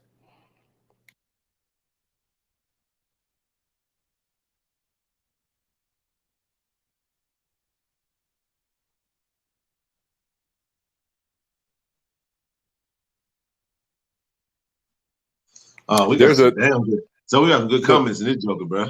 I see this one here about the FAMU semifinal game where actually HBCU Game Day actually did a feature on the game with the head coach Rudy Hubbard right before the Celebration Bowl. It's actually a good video too. It's about 25 minutes long. It's a real good video. Don't need to spend that money in other cities. I like that. Gonna do a quick rapid fire real quick. You think the band should play loudly while the other can't do that? We'll get flagged for that. I just want the band to be engaged with the game. Yeah, I agree with that. Put Uncle James Toe Hartfield on the show. Love to have him. About Coach Toe? Yeah, Coach Toe. We'd love to have Coach Toe, man. I think the band should be playing loudly while the offense had the football, but the Swac still does okay. Peyton Pickett had poor vision with the O-line in 21. When we up by 40 in the fourth quarter, we need to bring out flex. Song XU ain't gonna like that. I'm for it. Hey, Gaddy, Gaddy looked like a grown man child, dog. I'm telling y'all. Hey, dog. That's my dark horse defensive player of the year. Dark horse. You heard it here first. I'm telling y'all. And my season tickets. Have my season tickets. You got him. Yes, sir. Gaddy not playing linebacker this year. Yeah, he's still playing linebacker. He just probably come off the edge. He's in the rush position. Gaddy didn't play linebacker last year. Yeah, he played linebacker. He did. He's still listed as a linebacker. He just come off the edge. Yes, he did too. Played linebacker the whole year. But I say it's all he did play. Hey, that's right, Reggie. Reggie, you're right, man. Yeah, me and Zoe don't live in Jackson either. We got season tickets already. I got 3 sets. And neither one of us in Jackson. Bring back night games. We love to have night games. We gotta get them lights fixed though. We're gonna be in the dark, baby. We're gonna be in the dark. Yeah, man. I live in H-Town 10, all JSU home games. Respect. I plan on doing the same thing this year. How's the kicking game? Kicking game is fixed. One word, fixed. Addressed. Definitely. That's awesome, JSU. I'm trying to be better. Yeah, fans overlooking Campbell. No, we're not. Fans are not overlooking Campbell. Man, nobody's overlooking Campbell. Well, no. So, you know, I take that back. I'm not gonna say that some aren't overlooking. I would say this: if some are overlooking it, then maybe they haven't done their homework. Those that really know football aren't looking overlooking Campbell. Do we remember Lil Joe? Oh yeah, man. Lil Joe is a legend. Joe boy, really? Man, Lil Joe walking around giving all them pretty women the roses, man. You know how it is, dropping that game on them. Come on, man, Joe boy. Herman Smith look good, man. Look real good. Yeah, he does. There you go, bro. Little history for you. This is the same thing from FAMU in '78.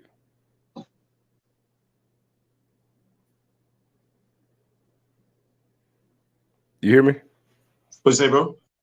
That's the same one about the FAMU game in '78? Yep. Oh, that's what I was saying. HBCU game, they did a video on that game right before the Celebration Bowl with FAMU coach Rudy Hubbard. That's true. That's true. He did. They did. I remember that. Travis was in the boot at Swac Media today, bro. He's still rehabbing. He'll be ready though. He coming along just fine. All right, new kids. I'm just getting caught up on these things. Any news on the 2023 recruits? Still sitting at a few commits. Keep in mind that a lot of our commits are going to commit in the heart of the season, and a lot of them are going to commit like right around it towards the end of the season as we get geared into early signing day. I don't care if every commits somewhere else and sign with us in December. I'm okay with that. The goal is to get them to sign in December, and then after they sign, we got to get them to report. That's the key. Get them to campus. How do we feel about QB 2? Like Coach said, they're pretty good about them. I mean, like I said, they're backup quarterback. You know, I want QB 1 in that thing, but feel okay with our QB 2. 2 and 3 actually. Body slam the mascot, didn't realize it was a girl until the mascot head fell all down. Like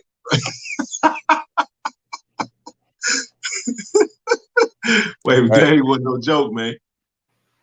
Yeah. Yep, that's true. That is CZO. We talk about that all the time. They both were 4 stars, and we know that to be the case. Matter of fact, Isaiah Kendall was the number 2 player in all of Arkansas. And as soon as he commit to and this is why those kids see this is all a part of it, man. You don't think that them 247 guys ain't. They get paid some kind of way. I just say it that way. I'm not gonna put nothing out there just because I don't want no issues coming my way. But y'all know how the game is played. So you don't want no smoke. You don't want no smoke. Man. If they mess with the rankings, you're gonna keep those big classes competing for the best class. It's politics and all that stuff, man. Yeah, man. Harold Heath, that is true. Harold Heath played Malik Heath's pops. Played football, basketball, if possible. That's right. Played tight end, was good too. That is a fact. It is a fact. Oh, facts. I said dark horse. It's my dark horse. Because I feel like if he has somewhat of some type of resemblance of James Houston last year, hey, man, he got a chance, bro. Look at it like this. Isaiah Land won Defensive Player of the Year, Zoe, and he had 30-some tackles and 19 sacks. It's doable, bro. Now, he had a lot. He had a lot of tackle for loss, too. So, I mean, if he have a high sack number, it's definitely doable, in my opinion. Who's the best back catching the ball out of the backfield? Zoe, who you got? Ooh. I'm going to go right now. I'm going to go J.D. Martin. I ain't going to argue that. I'm going to stick with Zoe. I'm going to ride with my boy on that one. One last question. Indoor practice facility going to get started? After Don't the have season. any after the season? Okay. Said one of the Campbell recruits thought the Campbell was an HBCU, made a post thinking Travis Hunt, thinking Travis Hunt and everything. Oh wow. He got guy in North Carolina. That's all.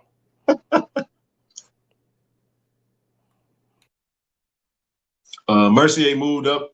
Did he move to defense? He plays the D tackle position. Yes, he does. That is true.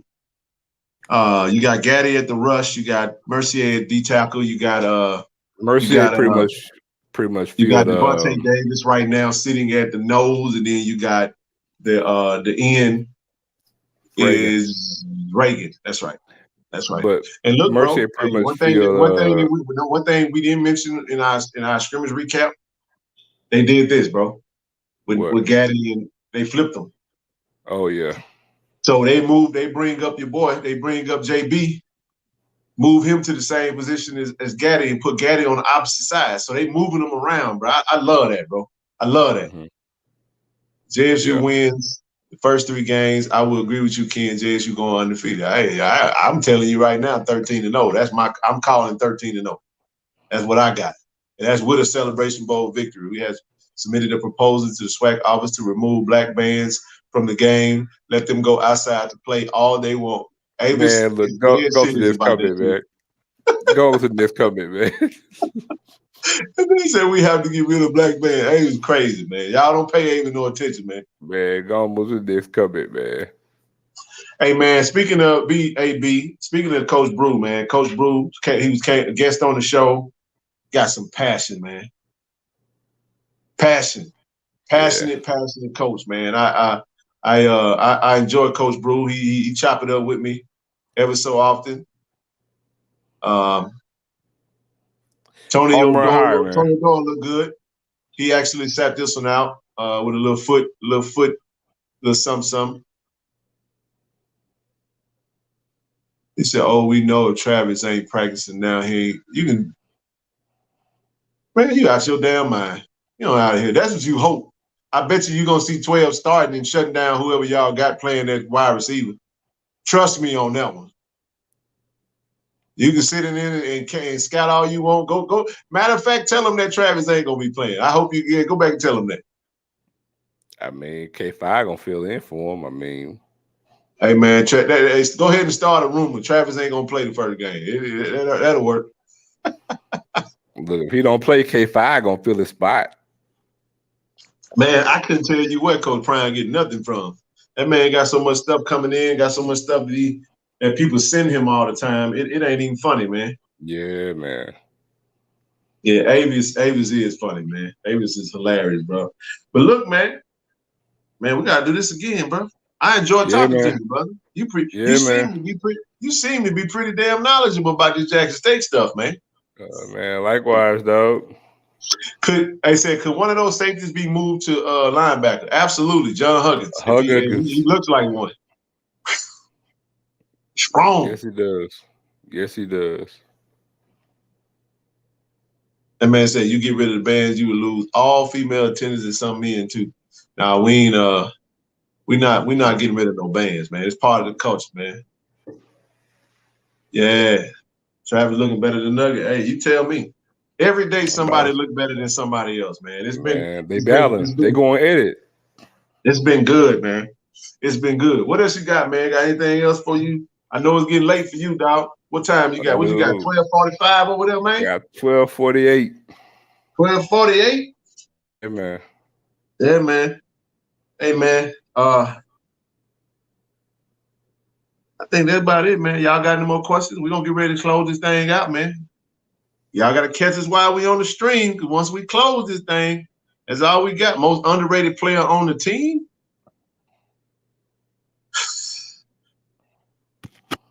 Who you got?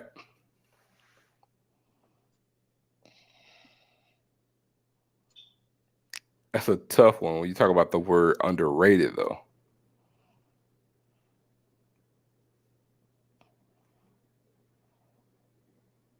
I do too. I do one offense, one defense. Oh, okay, then. The most underrated player on the defense, Justin Reagan. Good one. That's a good one. That's a name you don't hear a lot of. That's but a good one. he just missed the consistency. That's on offense, DJ Stevens, bro.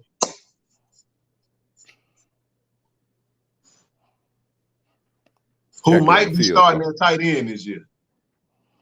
Just saying. We're gonna see. Who you got, bro? Who you got? Well, you stole Justin Reagan, so I can't use that. Appreciate you, Rusty. I'll say Baron Hobson on defense. Underrated? Okay, all right. I'm gonna say Baron Hobson on defense. I know it's why it's tough because of the word underrated. You know what I mean? Hoorah. But on offense, I'm gonna say Dimitri Jordan.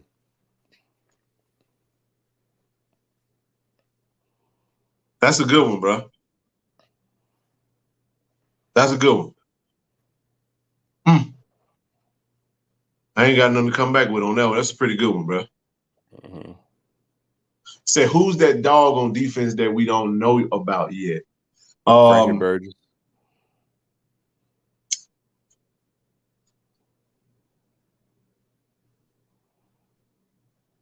Frankie Burgess.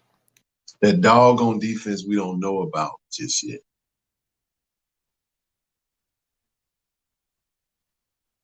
Bro, listen. Well, I can't say you don't know about him because he's an upperclassman. I say Frankie Burgess. Okay, that's fair. Hey, folks don't know about that dog. I'm gonna say Jason Mercier. I can roll with that too. I'm gonna say Jason Mercier. Hey, listen, man. Let me tell y'all something. Let me tell you why the Monday night quarterback show gonna be dynamic. It's gonna be after the game. Now, hey, check this out, y'all. I'm gonna do a different screen layout, so we're gonna have highlights. We're gonna be playing highlights of the game. We're gonna actually have all our stuff that we not only are we gonna have highlights, but we also gonna have coaching interviews, post-game interviews. Because we want to make sure when we come to you guys, we want to make sure we bring to you what the coach said. We're not gonna try to repeat what nobody said. We're gonna play it we're gonna shut up and let it play. And then we'll pull up the highlights so that way when we kick that bad baby off, we're gonna show the highlight. Win, lose, or draw, we're gonna be here now. We're gonna make the commitment to be here. And that means if somebody upset us, we gotta let them, because I know what's gonna happen though. We mess around and lose, all they fans gonna show up on the stream and be like, yeah, I want to see what they got to say tonight. So facts. So we ain't running from nobody, man. Reagan is a dog. Coming from Biloxi, how soon? You want to leave about 4 hours ahead of time. 5 if you can. Get there 2. No, you want to get there 6 hours. Get there early, man.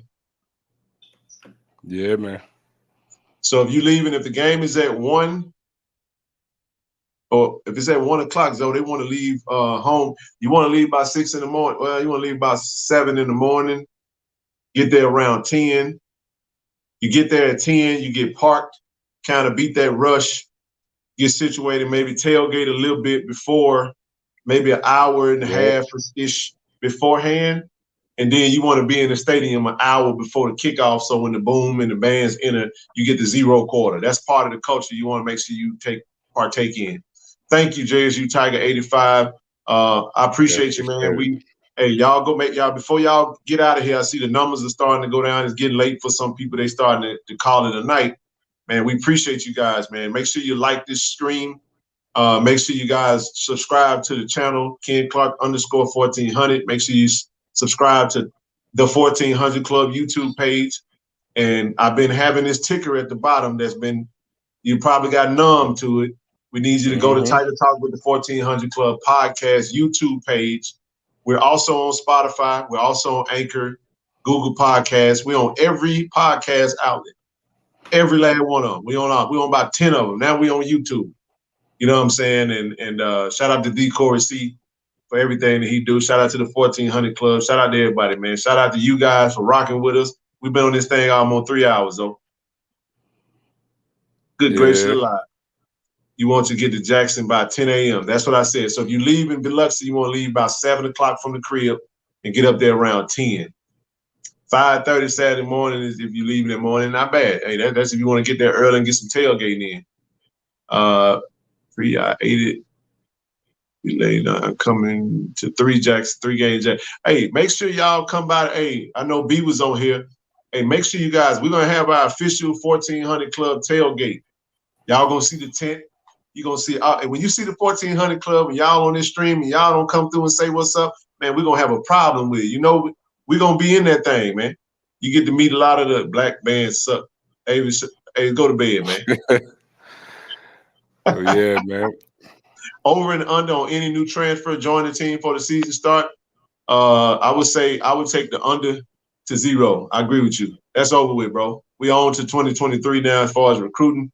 Unless somebody show up at the last minute, just because I think right now, I don't think that's man. Avis, I ain't putting no more comments on that. Between you, Swac Buzz, CFL going live in different days of the week, we'll be getting in good shape for positive, informing content. Hey, that's what you want to get, man. We just here. It's enough for us. It's enough to go around, man. You know what I'm saying? We saw Travis in Atlanta airport said he was headed to California for an undisclosed reason at a period of time. Travis getting that bag, man. Appreciate that, Coach. So, yeah, Ken, what we'll do, man, we'll just hop back on this thing Monday night. We'll go ahead and get started on this Monday. Don't have none on HBO Go. HBC. I keep saying HBO, bro. HBCU Go. I got to read up on that damn right. I'm bringing snakes from all over talking smack. If you are not at the stadium 4 hours for the game, you may get in that game by halftime. Yeah, coming up this time around with these games being packed out, you might want to get there a whole lot sooner. Demond Demons is the only transfer they should take.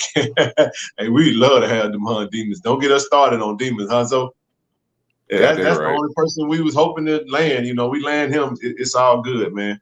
But we'll take a few more questions on, and then we out of the joint, man. Who was that change the game guy on Twitter? Oh my God, no clue. I don't know who the hell that is, man. But, I wish I knew who it was, though. What are you calling falling numbers would be great numbers for many content creators. Hey man, listen, we what we don't want to do is we don't want y'all to get numb to us and stale on what we're talking about. We're gonna keep it fresh. Again, we drop a show, we'll try to come to you as much as we can, as often as we can. We want to have something when we do come. We knew everybody was gonna be anxious to see how things. I don't want all the calls and inboxes and text messages from folk all day long. So I just figured we'd come on here and make ourselves available so y'all can get all your questions out there. You can still reach out to me if you got some, but I'm gonna push people back to this stream. They can come watch it as much as they want to. Hopefully you go live on Mondays, Thursdays, and Saturdays. Hey, I ain't gonna make that commitment. This is what I can promise y'all. I promise y'all this. Whenever we get ready to come to you, we'll put up a little thumbnail announcement because I have to make sure that the schedules. Keep in mind, Tiger Talk with the 1400 Club is primary. Some change the game might be somebody that's I don't know. There's a time when we would only get content off playing Legend. Now it's 24. Hey, man, that's shout out to Coach Prime, man. Coach Prime came in, and when he said he was coming to change the darn game, we didn't really think that make sure we definitely come to Tallahassee next year, bro. Hey, that's without question, dog. And I've been before. In there. I can't wait to come to Brad, man. I can't wait to. Tiger Talk late night. This is Ken and Zoe, man. We represent Tiger Talk. Tiger Talk is every day. It's daytime, morning time, evening time. I want to make sure I stress that. Make sure y'all go subscribe, man. How many likes? Somebody tell me how many likes we got. Between y'all two, Ken can route. Can you route Zoe, wake Zoe up, or vice versa? Who? Between y'all two, Ken. Oh, I was a receiver now. He said, "Can you route me up?" I ain't a DB dog. I'm a receiver. I'm a linebacker. So you're a tight end now, dog. I'm a D lineman now. I used to be a lineman. You gonna say you a tight end now? Hey man, I appreciate y'all. 220 likes. Hey, that's rock solid, man. Y'all gotta give yourselves a round of applause, man. I miss y'all, man. Y'all, I appreciate that. Yeah, y'all. We're gonna come back to y'all this Monday. We'll go ahead and get started this Monday too. So we'll start on Monday. Since we'll get started on it'll be 3 weeks before we'll see. We'll have something for you. I don't know if we'll go as long as we just went. Monday's work well. We got some shows scheduled for this week. We actually got an interview scheduled for this week, and we'll come to you right after that. Might give you a little something on that. Great or shallow? Both. Facts. Shallow rehabbing. Shallow will be ready. Shallow rehab. We all know Shallow had a knee injury, man, and he coming along just fine. He'll be ready, man. Choice, semi-pro or NFL practice team. NFL practice team. NFL practice team. All day long. Going for the money, man. The salaries are just so much better than the NFL. A practice squad NFL. So you know how much a practice squad NFL player make? Last time I checked, wasn't it like $350? $350 strong, man. Yeah. Raise your hand, man. You make $350 right now. $350,000. Let's not also forget $350,000 in 6 months. It's a good point. It's a good point. Hey, man, practice squad is, and then listen, one of the best jobs in the NFL is backup quarterback, bro. That's the best job in the game, bro. Third string quarterback or something like that. But yeah, man. But Shiloh are great. Yeah, we're gonna roll with both of them. Great. So I run into a padded wall for that. $350, man. You know that's life-changing money. Trying to tell you. All right. Hey, we got all right, so we got 9 minutes, bro. we're gonna go and take it 9 more minutes, and then I'm gonna shut this thing down. 9 minutes. Y'all come on, get y'all last few questions in, and we're gonna all right, and unemployment for 6. Shoot, I'll be a long snapper on the practice squad. I'm trying to tell you, man, I'll be a long snapper for 80 racks. Man, I'm trying to tell you. 80 racks in 6 months. Bro, Chase Daniels. Zoe was a Chicago Bears fan, bro. Chase Daniels stole some money from y'all, too. The Saints, the Bears, the Rams, who else? Russell Haynes, NFL practice squad for sure. You're only an injury or 2 away. Yeah, that's true. How's the snapper? Oh, man, the long snapper look good. No issues there. We got multiple long snappers. Jacob Polite, long snapper. You know what I'm saying? We got the kid Hartman transferring in from Southern. Yeah, the only thing about Hartman, man, we got to get the Southern out of him. We got to get that Jigga City out of him. Once we can do that, he'll be good. So said we got to get that Southern out of him. It should be out of him by now. What do you think? I don't know, man. Baton Rouge could be like a sunken place, so we got our work cut out for it. Linebackers looking, Herman Smith. Linebackers look phenomenal. In all caps, bro. Phenomenal. Yeah, Herman Smith looking really good. There's no drop off at linebacker, bro. Those first 4 are starters, man. And I'm talking about the Mike and the Wheels. We too deep at Mike and Wheel from a starter standpoint. The other 2 are going to be used as from the rush side. So you got Jeremiah Brown, Niles Gaddy going to be used from the rush side. You got the defensive ends. You got Reagan. You got Josh Griffiths. You got Doyle. And we 3 deep at the rush. We 3 deep at the end. 3 deep at the nose. 3 deep at the D tackle. Man, it's insane. Really 4 deep. But sound like a whole lot of dark side to me. Dark side and havoc. Vince Evans hung around for years and made a fortune as a backup. That's facts. Bama State versus Howard. Don't forget, man, Swac MEAC Challenge. What day is that, Zoe? August 27th coming up. I will be there. Zoe gonna be in the building. Hey, Zoe, man, you gotta. We'll bring Zoe on after we gonna kick off our Monday morning quarterback show well, not Monday morning quarterback. It's Monday evening quarterback. Yes, sir. Swac Monday evening quarterback.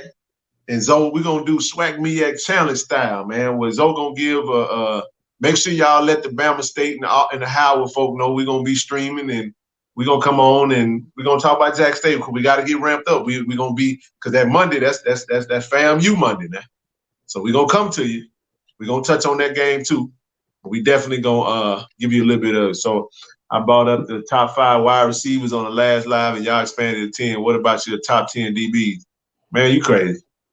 Doing that to myself. Liam Barney, Son Woodson, Kevin Dent, rest in peace. Wow, man. Kevin Dent. Kevin Dent, man. Picasso Nelson, Quincy Coleman. Picasso, yeah. I was just going to say Picasso. Quincy Coleman.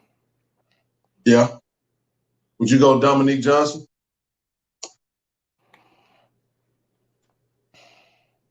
No. The Dominique Johnsons, Quay Cobb. I just let me think about that. I got a question for you. Since you say that, you going Dominique Johnson or you going Cletus Gordon?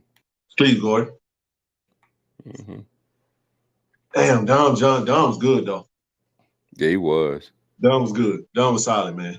I enjoyed Dom. Dominique, shout out to Dominique, man. Dominique came on the show a couple times actually in the archives, man. We might go back and do some revisitations of some shows. Though, what you think about that? Get Corey to drop a couple of old school shows, man, on the YouTube. Listen, y'all, we just getting started. We ain't even been on YouTube a month. Tiger Talk been on YouTube for 2 weeks at the most right now. So we got 255 shows, man, that we did. We only did 5 that you see on video. We had 250 shows that was all done in audio. We're going to start dropping, so we're going to have some classic revisits. That's why I want y'all to go. And Corey dropping a lot of content on the YouTube page, man. Tiger Talk with the 1400 Club. It's on your ticker going across your screen. Tiger Talk with the 1400 Club podcast. Be sure to go subscribe. We're on YouTube. A lot of dope content coming through that page, man. The 1400 Club. Make sure you go subscribe to that page. Because that's the page we're going to more than likely come to you live from when we have our 1400 Club tailgate. So we want y'all to be subscribed to that and you don't miss out on that. Coach said, hey, Zoe, there you go. Okay. What was the size? It wasn't no size. It was a small group. Nice. It was a nice turnout. Just know that Willie Simmons running offensive plays every 7 seconds. His true offense. That don't mean nothing. Willie Simmons ain't beat Jack State. Since he been at FAMU. We ain't worried about that. He might want to run a play in 5 seconds. He could probably win. He running over against Jack State right now. Zoe addressed that earlier in the show. Absolutely. Yes, Beasley will get some playing time. Jimmy Lewis, 100. Yeah, Jimmy Lewis for sure. C-Bowl, Celebration Bowl, pick who. Rematch.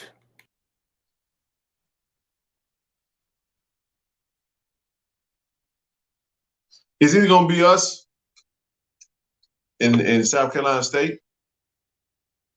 Or is it going to be us in North Carolina Central?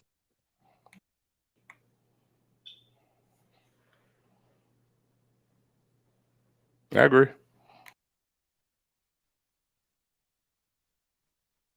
Yeah, I saw. I just basically I deleted that spam comment. By the way, we got the porn folks showed up. Any plans to interview Coach Thurman again? Hey, we're gonna try to get everybody back on the show again. Sure. If you don't see them on our show, go tap into the pregame show. You know what I'm saying? I mean, they definitely on road to 20K, and they're doing big things. Shout out to Neely, Chuck Bishop. And the whole pregame show crew, one big family. I definitely subscribe. I definitely watch what they do, and all love, man. Anything else? Y'all got anything else? Y'all got anything else? Reported as well. Coach, I got you, baby. I'm going right back to it. Coach said North Carolina Central, though. Just like I said. Yeah, he is 0-2 at FAMU. I think Willie beat us at when he was at Prairie View at one time. Rematch, please. Yeah, we're going to get him back. If we don't get him in the rematch of the Celebration Bowl, we definitely going to see him in the Swac MEAC Challenge.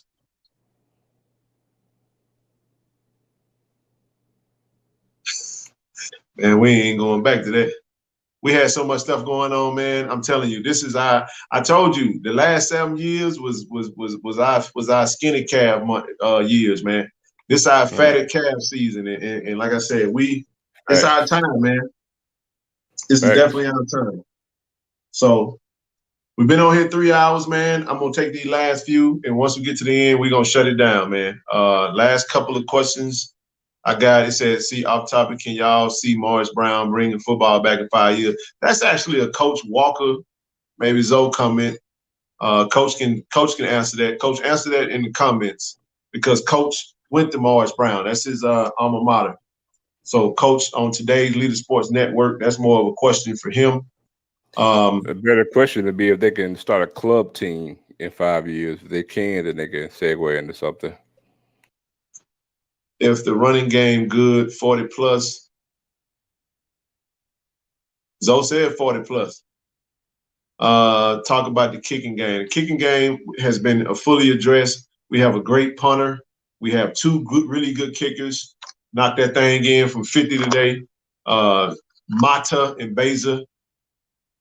Awesome. He said they maybe in 7 years, 5 years is too soon for Morris Brown to bring football back. So Coach said giving them about 7 years. Have a good night, fam. See y'all on Monday. Hey, man, listen, we appreciate you guys, man. Thank you for rocking with us. Hey, Zoe, as always, love you, bro. You know, we'll be talking again tomorrow all damn day. D.I. love, baby. Hey, D.I. love. Go Tigers. We appreciate y'all, man. We're going to go ahead and end the stream, man. Y'all have a good night. I mean, we out. Later. All right.